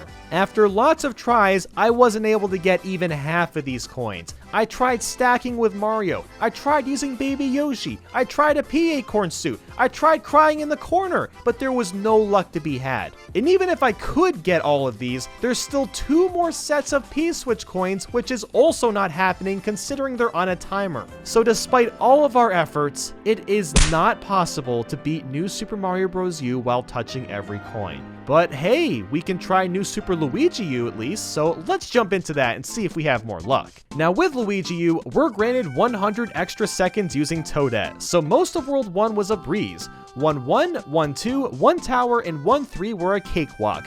1-4 had a lot of flowers to get, but it was possible, and 1-5 gave me no troubles at all. 1 castle wasn't too bad until the end. Normally, you hit this P-switch and get the blue coins to get across these munchers, but I also have to grab the coins that I used as platforms. I figured out their patterns and eventually got fast enough where I could barely damage boost across all the munchers and nab every coin. And that is World 1, so on to World 2. 2-1 had nothing too challenging. I just needed to watch out for the spike balls. For 2-2, I had to time getting these P-switch coins carefully, but otherwise it was pretty easy. 2-3 went smooth as well outside of the ending. Do you see these blocks? Yeah, I'm sure you can guess by now. They all have coins in them, and we can't access them. Well, of course this level's possible in the Wii U version. We're not even gonna bother because we don't need to finish this level to move on. So after that, the rest of World 2 was pretty painless. 2 tower, 2-4, 2-5, 2-6, and 2 castle were a breeze to get through. And with that, World 2 is complete. And starting at World 3, 3-1 gave us no issues. 3-2 was one of the easiest water levels to finish, and 3 tower was a knockout. 3 ghost house was surprisingly simple. 3-3 took a while because there were so many tree coins to get, but otherwise it was effortless, and the same goes for 3-4. 3-5 introduces not a P-switch, but a P-ring. It's basically just a P-switch though. You go through it and out comes some blue coins, but look how many we have here. Even with Toadette's good swimming, I could barely get half of these coins in the amount of time we're given. I even tried using Baby Yoshi, which lets you swim even faster under the water, but even then I still missed tons of coins. I think with 4 people you could probably do this, but as 1 person, we'll have to stop here and move on to World 4 and see how far we can get. So 4-1 has some annoying bruisers, but the level is pretty simple. And the same goes for 4-2 and 4 tower. They were rather straightforward. Now 4-3 would probably be impossible if we didn't have the power of Peachette.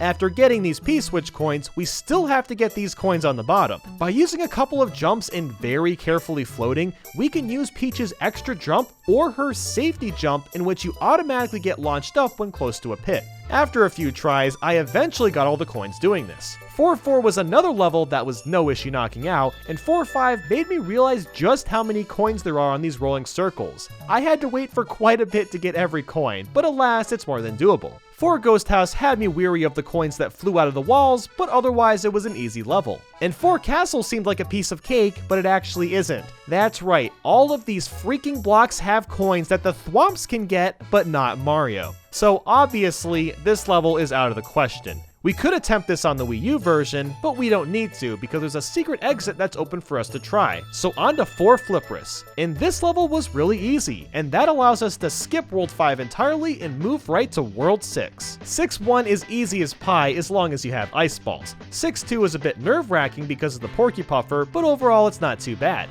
6 Tower has grolls that make me growl, and let me explain why. There's a small chunk of bricks that all have coins in them. The only problem is we can't reach them all without letting the grolls destroy our precious bricks and stealing our coins. But thankfully, this is more than possible on the Wii U version, so we get a pass here. 6-3 was relatively easy, you just have to watch out for all the spike balls. 6-4 is easier than it looks. The auto-scrolling isn't that bad, despite the P-switch coins being a bit of a close call. 6-5 is nice and sweet. The second tower in World 6 is one of the shortest castles to knock out, and 6-7 was pretty straightforward. 6 Castle was much simpler than the Mario Bros. U version. I was able to knock this out and move right on to World 7. So that's pretty great. We've already made it farther than we did in Mario Bros. U. 7-1 is easy thanks to the Ice Bros freezing a lot of the fuzzies for us, and 7-2 is actually just not happening. See, there's this segment of blocks that all have coins in them, and yada yada. This could be done on the Wii U, but we don't need to do that because we can try 7-3 instead. And this level is pretty fun to play through. And the same goes for 7 Tower. 7 Ghost House is one of the strangest levels considering most of the coin blocks attack you. And since these blocks attack you, they're considered enemies, and as we've already established, enemy coins do not count. So with that, we move on to 7-4 and 7-5, and they're both pretty easy to knock out. 7-6 is an interesting one, because at first I thought the screen was scrolling too fast and there was too much to collect. But after some tries, I learned where the coins would spawn and where you would have to be to get them, at least for this beginning part. The ending makes this level not possible, and that's because half of these coins make you be in a certain place for them to spawn in. There's a middle row and bottom row of coins you can get, but you can only grab one of these at a time since the screen scrolls. Now you could probably do this with 2 players, but it doesn't matter because there's an alternate route that lets us travel right to 7 Castle and skipping this level entirely. The castle isn't that hard, but it's extremely annoying having to wait for these gargantuan walls to go back and forth. And this is it, guys. World 7 is done and we're at the airship before World 8. Right away we have a big pile of blocks, and surely these can't be... Oh yes they can. All of these are actually coin blocks. And this level is an auto-scroller, meaning we can't build up star mode fast enough on the Wii U version to get them. And on top of all this, the ship's giant hand destroys all the blocks right in front of us, just rubbing it in. But unfortunately, it is not possible to beat New Super Luigi U while touching every coin. Now obviously, we can't touch every coin in Super Mario Maker. There's only a bajillion levels, with more being added every day. But what about a set of courses that everyone can play, like the event courses? That's what we'll be doing today. We're going to go through all 46 levels and see which ones lets us get every coin and which don't. Like usual, blocks without coins do not matter. Even if we hit a P-switch and a bunch of coins spawn in, if they weren't originally there, we can avoid them. And the same goes for the infinitely spawning coins. Those don't count either. On to our first challenge level. We'll go from the bottom to top and we're going to start with Ship Love. This one was going okay at first until I entered the ghost house the second time. There's 5 sets of question blocks, each with 10 coins in them. Now, firstly, when you get close to the 2 sets on the left, a thwomp hits them. This makes it nearly impossible for us to get all 10 coins because the thwomp hits the block early and we're on a strict timer to hit all the coins, which we simply can't get to. The other 3 blocks next to it are put in really obnoxious spots. There is no way you can get all 10 of the coins out of these either. Sure, you can hit them a couple of times, but trying to do that with 2 swinging fire bars and the tiny cannon platform isn't very useful. So this first level isn't possible. Next is New Arena Maker, and we have a bunch of cannons that shoot infinitely spawning coins that we don't have to worry about. But our big problem is this giant 12, because all of these question mark blocks have coins in them. And since we're in the Mario Bros. 1 engine, we can't pick up Koopas to hit the blocks or anything like that. I went ahead and downloaded the level just to double check that there were coins in them, and sure enough, I was right. But alas, Arena Maker Returns actually returned us a favor because all the coins here were doable. The level itself is kinda crappy, simply because it just isn't that fun to play. And now to the last arena level. It seemed like this was doable until I got to this maze-like part with all the Koopa Troopas. There's a question mark block at the bottom left and you're supposed to use the Koopa to get these coins. After playing through the level, I went back to count the coins I got from that block and it was only 8 out of the 10. I tried a strategy where I basically built up a few Koopas at the top and then released them through the maze back to back. In doing this, I was able to barely get 9 out of the 10 coins. So while this is better, I'm not sure if I can optimize the Koopas any more than I did there, so unless there's some other way, this level isn't possible. In the Triforce Heroes level, the coins weren't much of an issue except for a bunch of 10 coin blocks near the beginning. At first, I killed off all the Goombas so I could get these coins without them getting in the way, but for the bottom row, I could only get 8 of the 10 coins from each block. So I tried again and used the Goombas to my advantage by bouncing off them for the first 2 hits to improve my speed. Doing this, I got 9 out of the 10 coins, so even then it still wasn't fast enough. But it seemed pretty close, so I kept trying it, and this was my best attempt.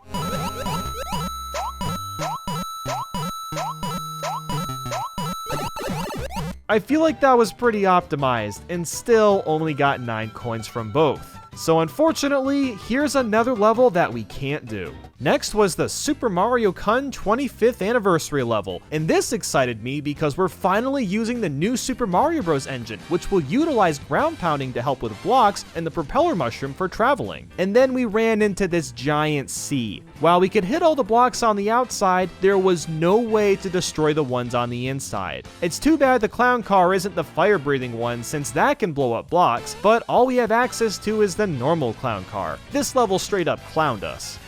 After that was Cat Peach's level, and I gotta say, I'm blown away that an official event course is genuine garbage and not actual gameplay. There's not a lot of coins here, but it makes up for that for the random barrage of enemies. After several tries, I eventually figured out that there's stars you can grab, and after getting a hold of those and knocking out all the enemies, I was able to get all the coins. Of all the levels, I'm shocked that this one was possible. And the same goes for Cat Mario's course. It was incredibly easy and doable with not much to say. Now for this Yoshi is Awesome level, I gotta praise it for its ingenious creativity. You're supposed to keep Yoshi alive at all times while he's running on his own, which is pretty awesome. What isn't awesome is after about 30 seconds, I realized we aren't getting all the coins. At one point, you need to hit a P-switch to turn all these coins into blocks so Yoshi can get across. But after you do that, there's no way to grab them afterwards. So this is another level that isn't doable. At this point, I was getting frustrated at how few levels were possible, but I had no idea that we were about to encounter a huge win streak.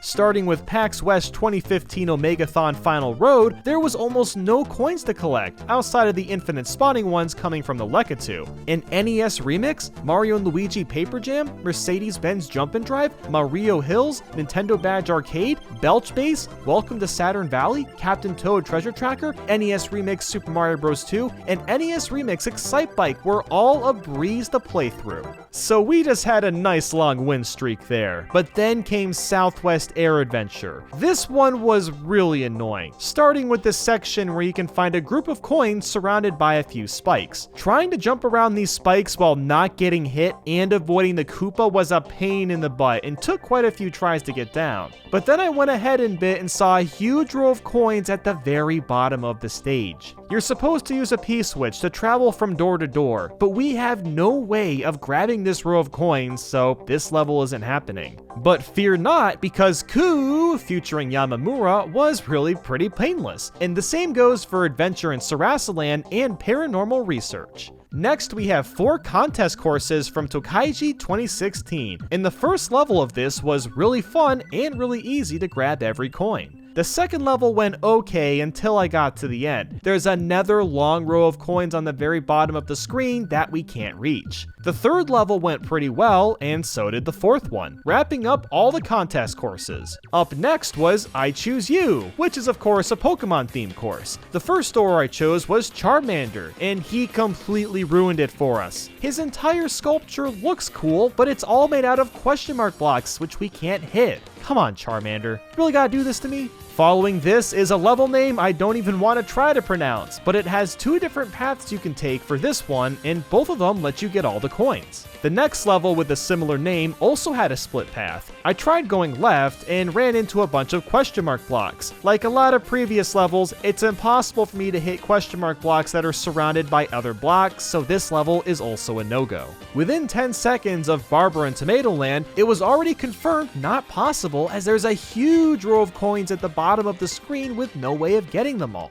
And the level right after that has the exact same problem. Another giant row of coins we can't grab. Next was Mario O's Lunch Break, and it was a pretty simple level to knock out. The same goes for Twilight Princess HD as well as Toadette Treasure Tracker. For the Yu Ayasaki's Big Adventure course, it went really well until the end. I mean, literally after the flagpole. You'll see a bunch of coins shaped out like a heart that I needed to grab, but even with a well-timed jump, I was always grabbing the top of the flagpole, missing all the coins entirely. But thankfully, Starfy, Prince of Puff Top's level was really easy, and the same goes for Metal Resistance and Popo and Nana's Climbing Challenge. After that was Hello Kitty and My Melody, and it seemed like the level would be okay until I entered a door to find Hello Kitty art with coins trapped inside. So obviously, this level isn't happening. But afterwards was Sean's Mossy Mole Mischief, and it was an incredibly obnoxious level due to all the bouncing donuts, but you can get all the coins. Next was Squid Sisters vs Bloopers. It all went perfectly fine until the end. Of course, there just had to be a giant Firefin logo that, guess this, had a bunch of question blocks you can't hit.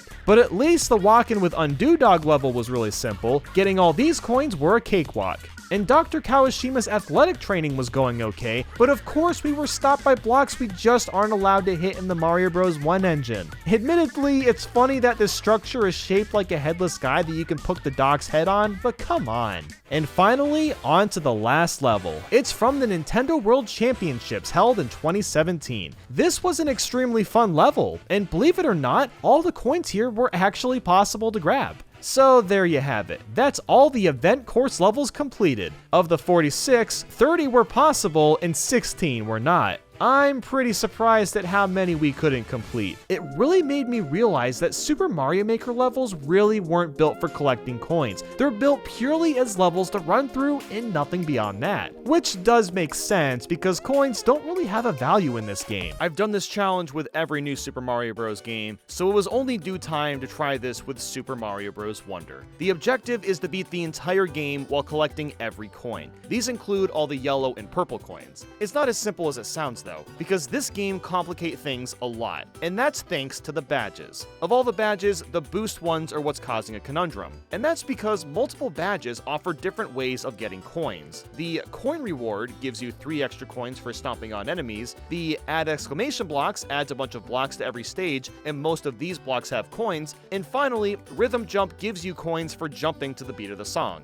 What am I supposed to pick? I can only have one badge at a time. Well, ultimately, I decided that the answer is to pick none of the ones mentioned. And that's because I don't have access to these badges for the entire game. You only start with a parachute cap. So it'd be kind of weird to start the challenge without one of these badges and then slap it on once it's available. But with that out of the way, just a couple of quick rules. I must beat the final boss while collecting every coin that doesn't infinitely respawn. As an example, if you spray water on the grass, coins pop out of the grass for forever. Even the coins from enemies infinitely respawn. If at any point a level is impossible, I'm allowed to skip it and try another one if it's not required. I'm also not going to use the coin magnet badge because that would make this way too easy and boring. But with that, let's get started.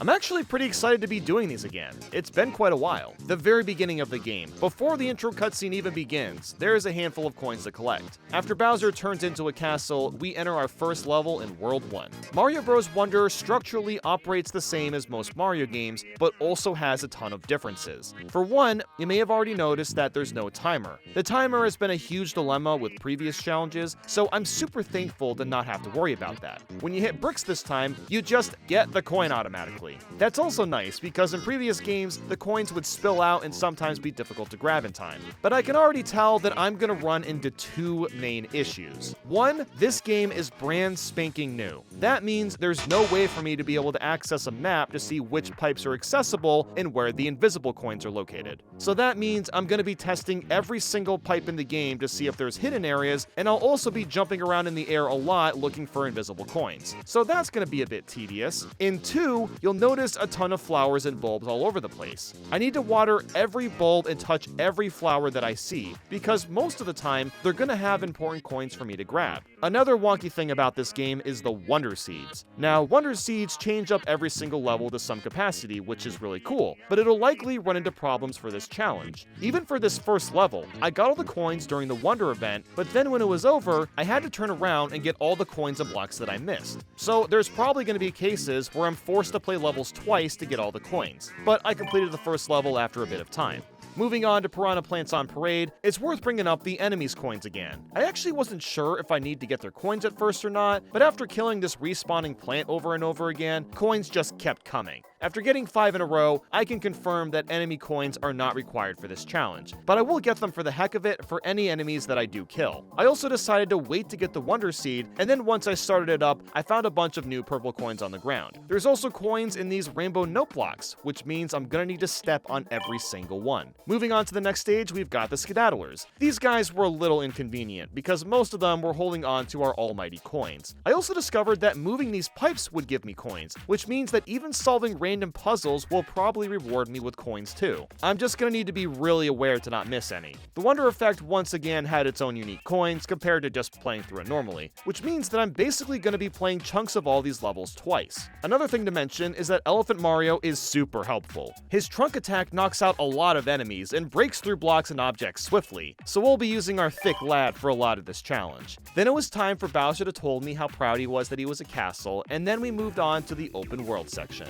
This is where things are gonna get interesting, because I can pick and choose what levels I want to play. I only need 10 Wonder Seeds to move on, so I started by going to the shop and grabbing one. Then I decided to play Hurry Hurry because the entire level is just running straight with all the coins right in front of you. I moved on to the Poplin up top, gave him some coins to open the path, and knocked out Parachute Cap 1. Then I went to the secret area and talked to Captain Toad to get 50 10 flower coins. This will probably come in handy later when I need more Wonder Seeds from the other shops. After that, I was starting to get pretty accustomed to what I needed to do. The only thing worth mentioning is that this P-block was a little scary seeing how many coins popped in, but they were all in a straight line and I had help from a Koopa shell, so it wasn't as bad as I thought it would be. Wonder Token Tunes was super easy. Next was the Wiggler Race. This one actually took a few tries because I needed to keep stopping to break barrels to check for coins, and it turns out the only one with coins was this big one, and the rest of the level was easy. After a quick wall climbing session, we had enough Wonder Seeds to take on the World 1 Castle. There were 2 coins that seemed impossible to reach, but then you just need the Wonder Seed to get them. The pipes will then fall, and it's up for grabs. And that right there wraps up World 1. It was pretty easy, but I have a feeling things are gonna get tough once we get to the later stages, so I'm not celebrating yet. After getting a free Wonder Seed and finishing Dolphin Kick 1, we move on to our first massive hurdle, and that happens to be Robber Cove. At first, everything was pretty normal. There's a couple of well-hidden coins to grab, and once I got them all, I went ahead and started the Wonder Seed. This one flips the water upside down, and adds a bunch of glowing pipes and purple coins. Once I got all these, I touch the Wonder Seed, and this happens.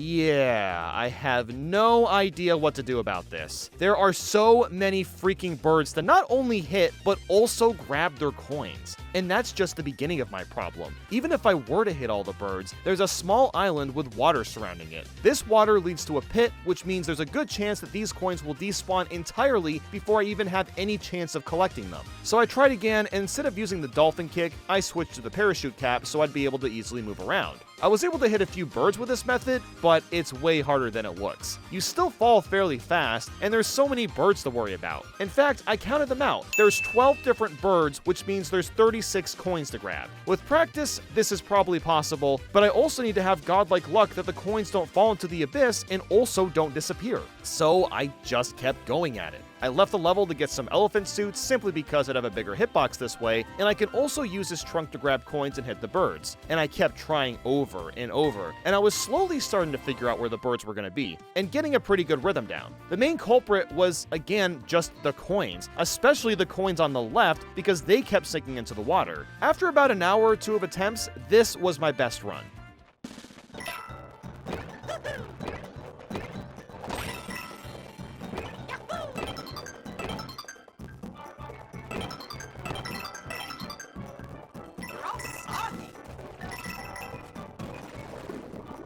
You might think that I got all the coins there, but unfortunately that's not true. I started this segment with 91 coins and ended with 16. If I actually collected all 36 coins, I would have had 27 by the end. So it was really gonna come down to practice and a bit of coin luck. So I just kept on practicing, and I was slowly putting together a route and just grinding at it. I eventually figured out that the group of 5 birds could be taken out pretty quickly if I smacked the one all the way to the left, and I could also get 6 coins this way. Everything else was still a bit of a toss-up, however, but I was getting better. I eventually had another attempt where I only missed 4 coins, so this was seeming possible. It was just going to take a lot of practice and trying to get as many coins in the air as possible, but at this point, I'm almost 3 hours into playing. I was really really losing steam and feeling less and less hopeful. So that's when I asked my friend Carl to help out. We figured that with 2 people, we could each focus on specific birds so we could get the coins faster. The route was actually so complicated that I drew out a diagram like we're making a f***ing football play, and I was showing Carl my exact route and where we should try to aim for. That is how challenging this was. And there was something else that was annoying about this. Every time we messed up, we had to restart the course from the beginning. And no, we couldn't use the checkpoint because we both needed the elephant suit since he has the biggest hitbox. But we settled down and did a ton of attempts, and eventually got a run where we only missed 2 coins. Even when we managed to hit all the birds, the issue still came down to the coins despawning. All we could really do is that I would grab the coins on the island, and Carl would blindly swim around in the water. And since the camera was focused on me, he couldn't see where he was swimming, so we just had to blindly guess. But despite how absurdly hard this was, we kept on trying, and eventually got a rundown to where we only missed 1 coin. It was great to see us getting better, but it still felt like there must have been some sort of easier solution. So Carl had the idea to use Yoshi as another strategy. Even though he didn't have the bigger elephant hitbox, he could at least flutter jump and potentially get more coins in the air that way. So we tried this for a bit, and unfortunately, it didn't really pander out. See, Carl basically needed to get the 3 bird coins on the left side the whole way down, and Yoshi's flutter jump was just too slow. So we went back to Elephant Mario, and then this happened.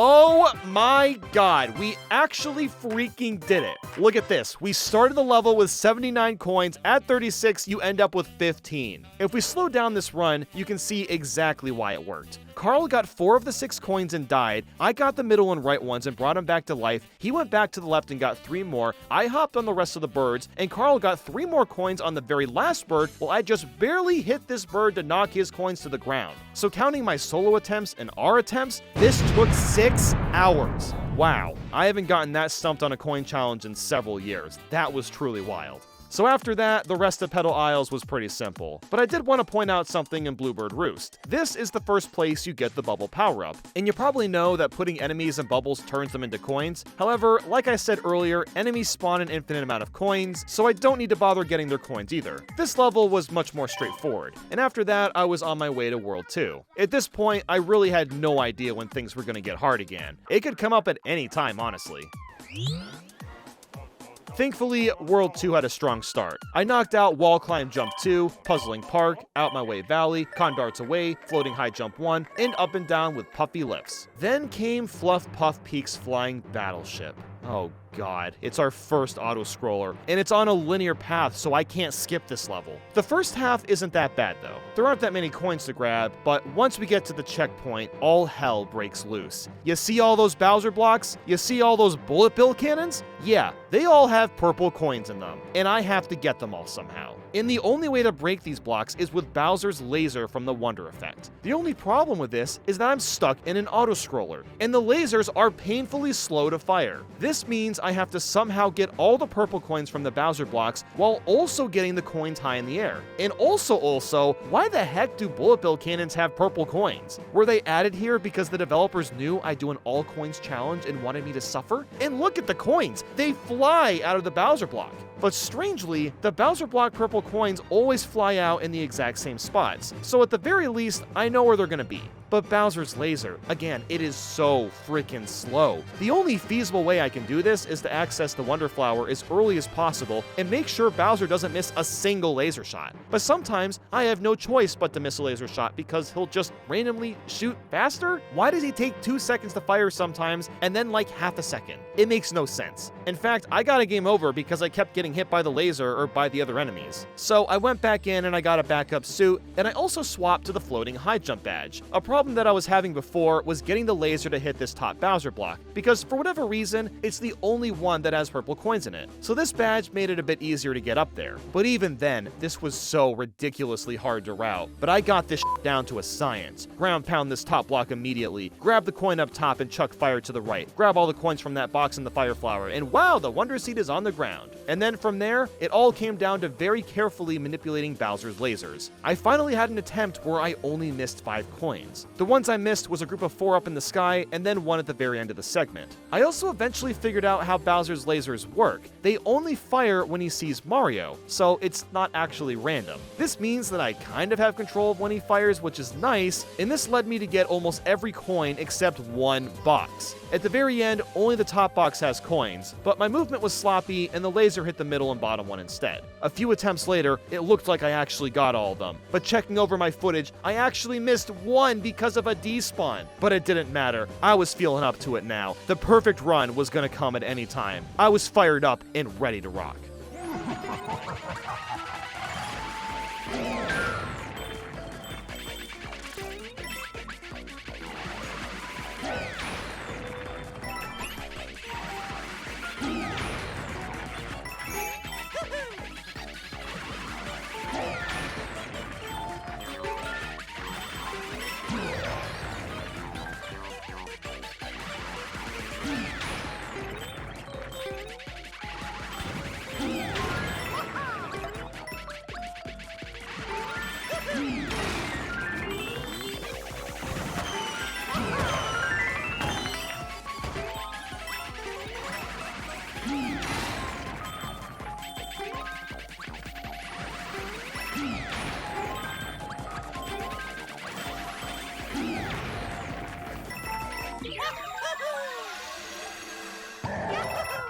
Holy crap, that run was damn near perfect. So while I'm glad to have done that, I actually had to do it again. And the reason for that is because, well, since it's an auto-scroller, I'm forced to play both versions of the level back to back. So I played this again without getting the Wonder Seed, and the coins were in different spots. And yeah, it wasn't hard at all. But this is the first time I had to do this, and probably not the last time either. After getting another seed in a shop, I decided to try Jump Jump Jump, which was pretty straightforward. Then it was on to Fluff Puff Peak's Palace. This one again is pretty simple, but I needed to play it twice. After first getting through without the Wonder Seed, I tried turning around to get it and was blocked by a pipe. Interestingly, the Wonder Seed makes everything a shadow, which is super cool, but of course I need to explore everything, so I went backwards for the whole level. And sure enough, there was this huge barrage of purple coins just waiting for me there. It's really neat that Nintendo had coins here because, like, let's just be realistic, how many people are actually gonna do this?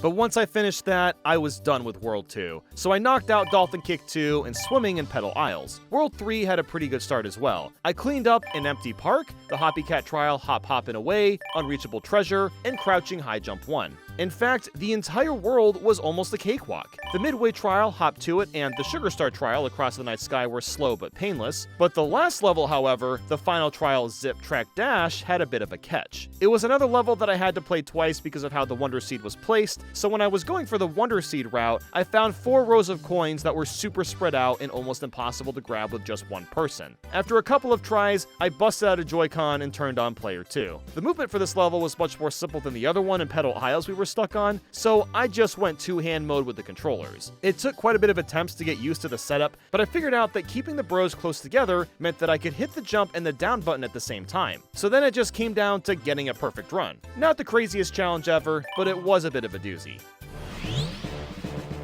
But little did I know that the real challenge was just around the corner, and that was Jewel Block Cave. Once again, most of the level was pretty self-explanatory. The culprit comes down to the Wonder Seed. This massive thing called a conch starts crushing the jewels around you, and there are coins everywhere. This cave I'm being forced down has these purple jewel blocks, as well as these unbreakable gray blocks, meaning it's really hard to get around quickly. Lots of these blocks have purple coins that fly out sporadically, and for whatever reason, they despawn faster than usual. So that means I have to somehow get these coins before they despawn, but also do it without getting squished by the conch. And let's keep in mind, the purple coins can also get squished by the conch. So as you can imagine, this just seems to be completely impossible with just one person. I even tried using the elephant since his trunk can break the blocks too, but most of the blocks need the drill to get through them faster. So Carl came over again and we gave this a shot. And honestly, it was still super hard. Conch just comes down on us so fast, and there's so many purple coins in the middle that are hard to grab.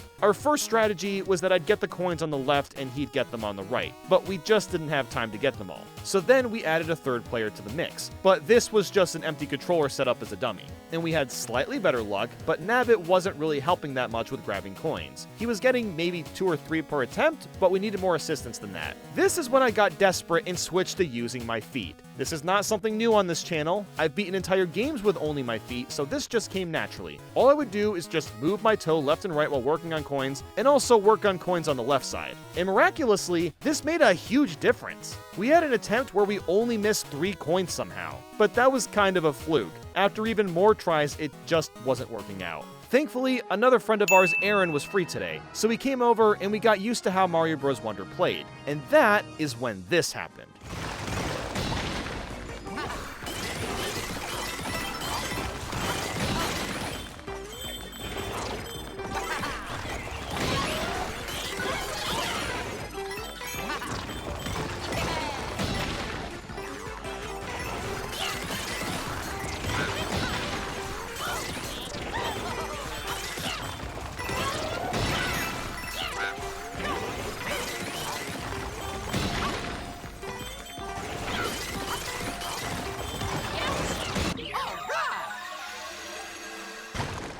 Even with 3 people, that was insanely close. Seriously, look how close Conk got to squishing these purple coins, but we somehow pulled it off. It took me, Carl, and Aaron to clear this level, but we did it, and I'm super thankful that everyone was free today.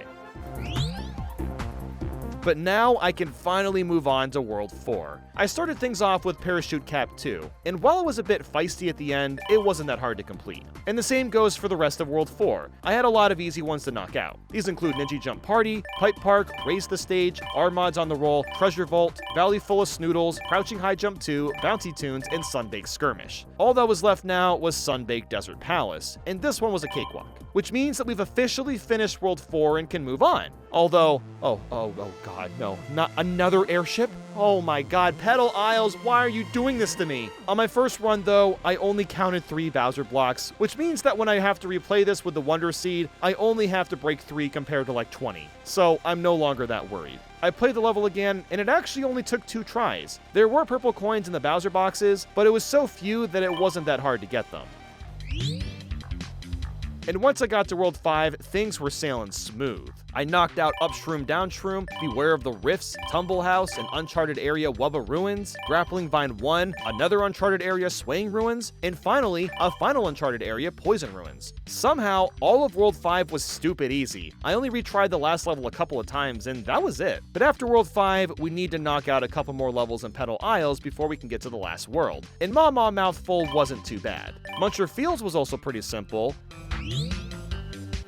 And with that, we had enough Wonder Seeds to tackle the final world. What's scary about this one is World 6 is almost entirely linear, so I have much less freedom on what levels to pick. I started with Item Park and Where the Rumbas Rule. After that was... oh no, another battleship! Thankfully, Deep Magma Bog Flying Battleship is the last one in the game, but I have no choice but to beat this one. Doing this without the Wonder Seed took me some attempts, but it was more than doable. With the Wonder Seed, on the other hand, well, not so much. The Bowser blocks are back once again, and at full force. And what's worse, the auto-scrolling is somehow faster! This leaves me very little time to manipulate Bowser's lasers into the boxes. I kept playing, and just assumed that this is where the challenge was gonna stop. The scrolling was so fast, and there was just no way I could get all the coins. But then, I completely forgot that these pulleys in the background actually stop the stage from scrolling. How the hell does that even work? Why does that work? I don't have an answer, and frankly, I don't care, because this means that we stand some sort of chance of surviving.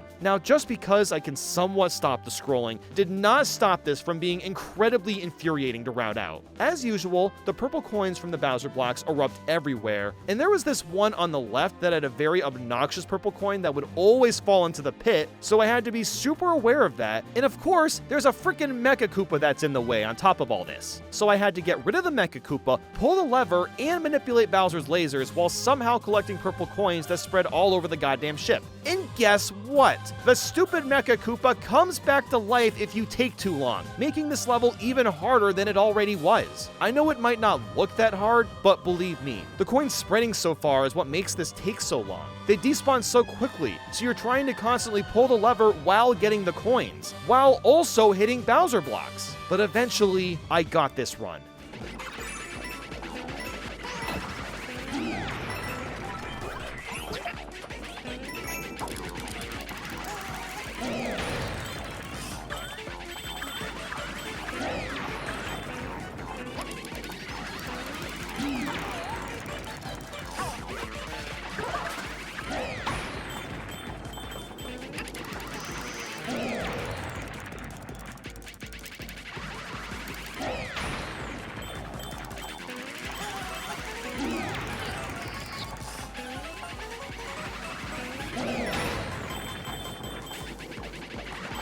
No more battleships. Please, don't do this anymore. After that, though, I knocked out enough levels to get the rest of the Wonder Seeds. These levels included Hot Hot Hot, Wavy Ride Through the Magma Tube, Dragon Boneyard, Floating High Jump 2, and Deep Magma Bog Palace. While all these levels were doable, I could definitely feel the difficulty heating up. A lot of coins were in awkward spots that I needed to grab, so it took me a bit longer to get all the coins in these. But I am in the last world, so it makes sense. Over time, I took out the last Bowser Jr. fight and sucked up the last Cloud Piranha. So this was it. It was time to take on Bowser.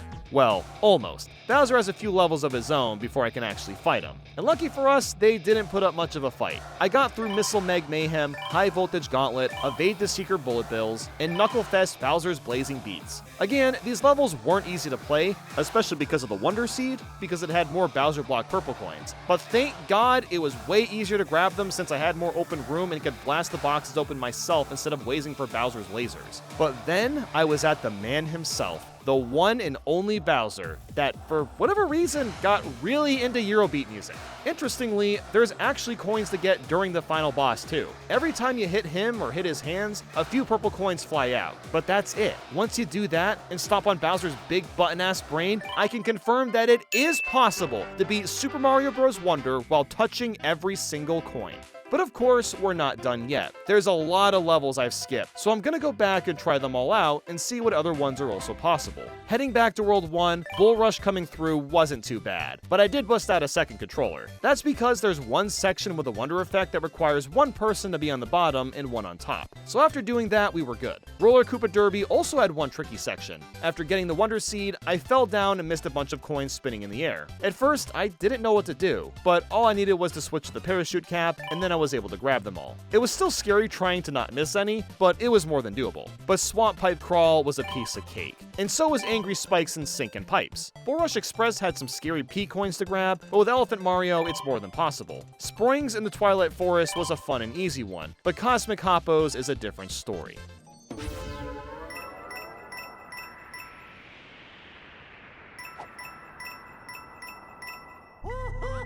Okay, so there's 15 rows of 5 coins each, and the camera moves so fast that even with multiple people, it would be just about impossible. There's a small chance that with 4 people, maybe it could be done, but it's hard to say. As for the rest of World 1, it was easy to knock the levels out. These include Jet Run 1, Pipe Rock Rumble, and Pop Up Popo. Moving on to finishing World 2, I was able to complete Pokey-Pede Pass, Pull Block Passage, Countdown to Drop Down, Spring Feet 1, Fluff Puff Kerfluff, Kick It Out My Way, Cloud Cover, and Zip Go Round. The only one that wasn't possible was cruising with linking lifts. And that's because when you activate the Wonder Flower, these Lekkatus in the background start throwing crazy amounts of coins. And since we're stuck on this lift, they throw tons of them behind us and it's impossible to not die. But that's it for World 2. It went by a lot quicker than I expected. Next, of course, is checking the rest of World 3's levels, and all these were also a cakewalk. These include the Anglefish Trial, Ready Aim Fly, the Sharp Trial, Launch to Victory, Watery Wonder Tokens, Timer Switch Climb, and Timer Switch Dash. Next, it was time to check out the rest of World 4's levels. All of these were also fairly simple. These include the Desert Mystery, Rolling Ball Hall, Glimpse of the Desert Skies, Color Switch Dungeon, Secrets of Shova Mansion, Flight of the Bloops, Invisibility 1, Rever Run, Floating Wonder Token, and Lights Out. And now on to World 5 with only 4 levels I didn't do originally. And all these were also a breeze. They include Taili's Toxic Pond, Light Switch Mansion, Fungi Funk, and Trotting Piranha Plants. Next is World 6, and surprisingly again, all the missing levels could be completed. These are Rars in the Ruins, Pull Turn Burn, Boosting Spin Jump 2, Grappling Vine 2, Jet Run 2, Invisibility 2, Spring Feet 2, that's a lot of 2s, Magma Flare Up, and Hot Hot Rocks. So we move on to Petal Isles, which doesn't have many levels to check. Leaping Smackarel, Downpour Uproar, Boosting Spin Jump 1, and Petal Metal were all possible. However, Nosher Lair is not. Yeah, I think that level speaks for itself. And that's not all. Spelunking is another level we can't complete. And that's because we're forced to pick between 2 different routes which both have coins. There's this bouncy route, and then just the normal road, and there's no way to be able to get all the coins without the poison taking me out first. But now we move on to the special world, the last 10 levels, which are supposed to be the hardest in the entire game. Pipe Rock Plateau Special Bounce Bounce Bounce and Fluff Fluff Peak Special Climb to the Beat were very possible, but Shining Falls Special Triple Threat Deluge was not. And that's because this spawn of coins covers a massive chunk of the level, and there's no way to get them all in time. Sunbaked Desert Special Pull Block Allure was a tough one too. There was nothing here that was too crazy, but just the general platforming was fast, and I needed to get through without making any mistakes. A lot of times I'd grab a pole or hit some enemy by accident, so this one took a handful of tries to get down. But then we move on to Fungi Mine Special Dangerous Donut Ride, and god damn it, I am once again stuck on another challenging level. And right at the end too, I literally have like 5 levels to go. So this level on its own is really difficult. You're free falling through this hole that's got poisony goo on the sides, and the goo keeps moving left and right on the screen. Touching it is a one-hit KO, so I not need to only avoid that, but then get all of these purple coins which are all over the place. And the end is just obnoxious. We've got 4 long columns of purple coins, and are spread out just far enough so one person could not possibly collect them all. So you know what that means, right? Yep, Carl's coming back to help us again. We also switched to Yoshi so that the random enemies that fall during the free fall wouldn't stun lock us. But even once we both get familiar with the level, it was so hard to keep up. The poison moves so fast, and the coins were only on screen for so long. The long row of coins was also very hard to get, because we needed to keep wiggling the joystick left or right, or we'd get thrown off course and miss a bunch. And we just weren't quite getting it. So it was time to invite another friend over. And no, Aaron wasn't free on this day, it was Troy instead. The 3 of us should make this more than possible, although Troy doesn't really play video games, so it took him a while to get used to the controls. Our biggest issue was just the ending with the row. It was so easy to miss even a couple of coins, even with all 3 of us. But then, this happened.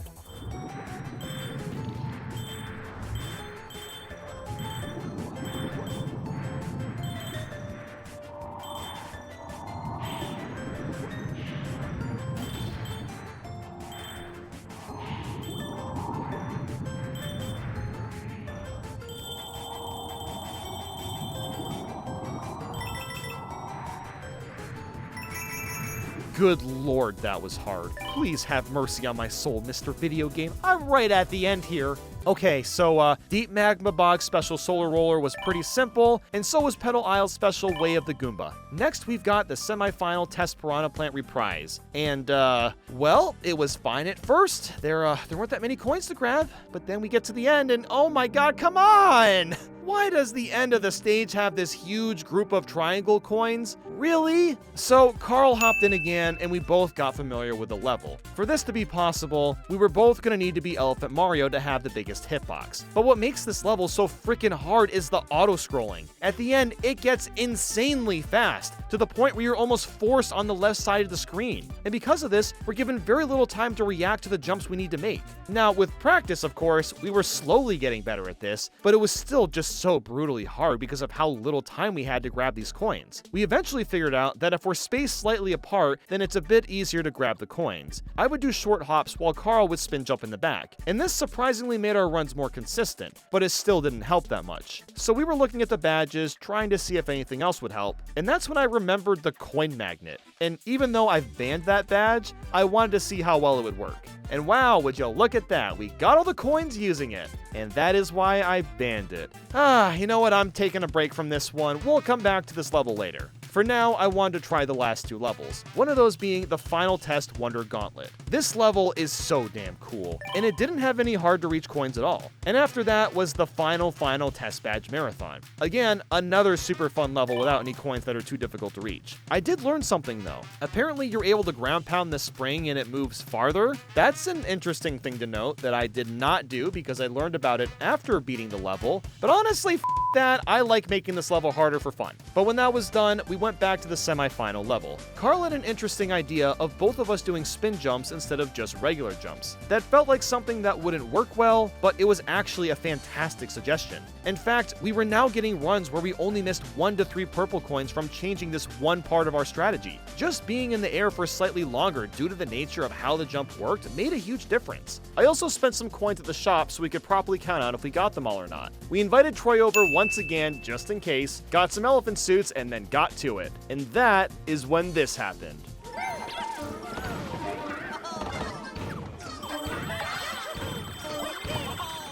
I find it so hilarious how Troy was playing as Peach, died right before the hard section, got 1 coin by complete accident, and that was good enough to complete this. That is so goofy to me. And that wraps up every single level. Man, that was intense. There were way more challenging levels than I expected there to be. Out of all 129 levels, only 5 weren't possible. That means around 96% of the levels could be done while getting all the coins. That's by far the highest percentage we've ever had for one of these coin challenges, which is just crazy. But anyway, thank you all for watching, and there will be more Mario Bros. Wonder challenges in the future, so look out for those.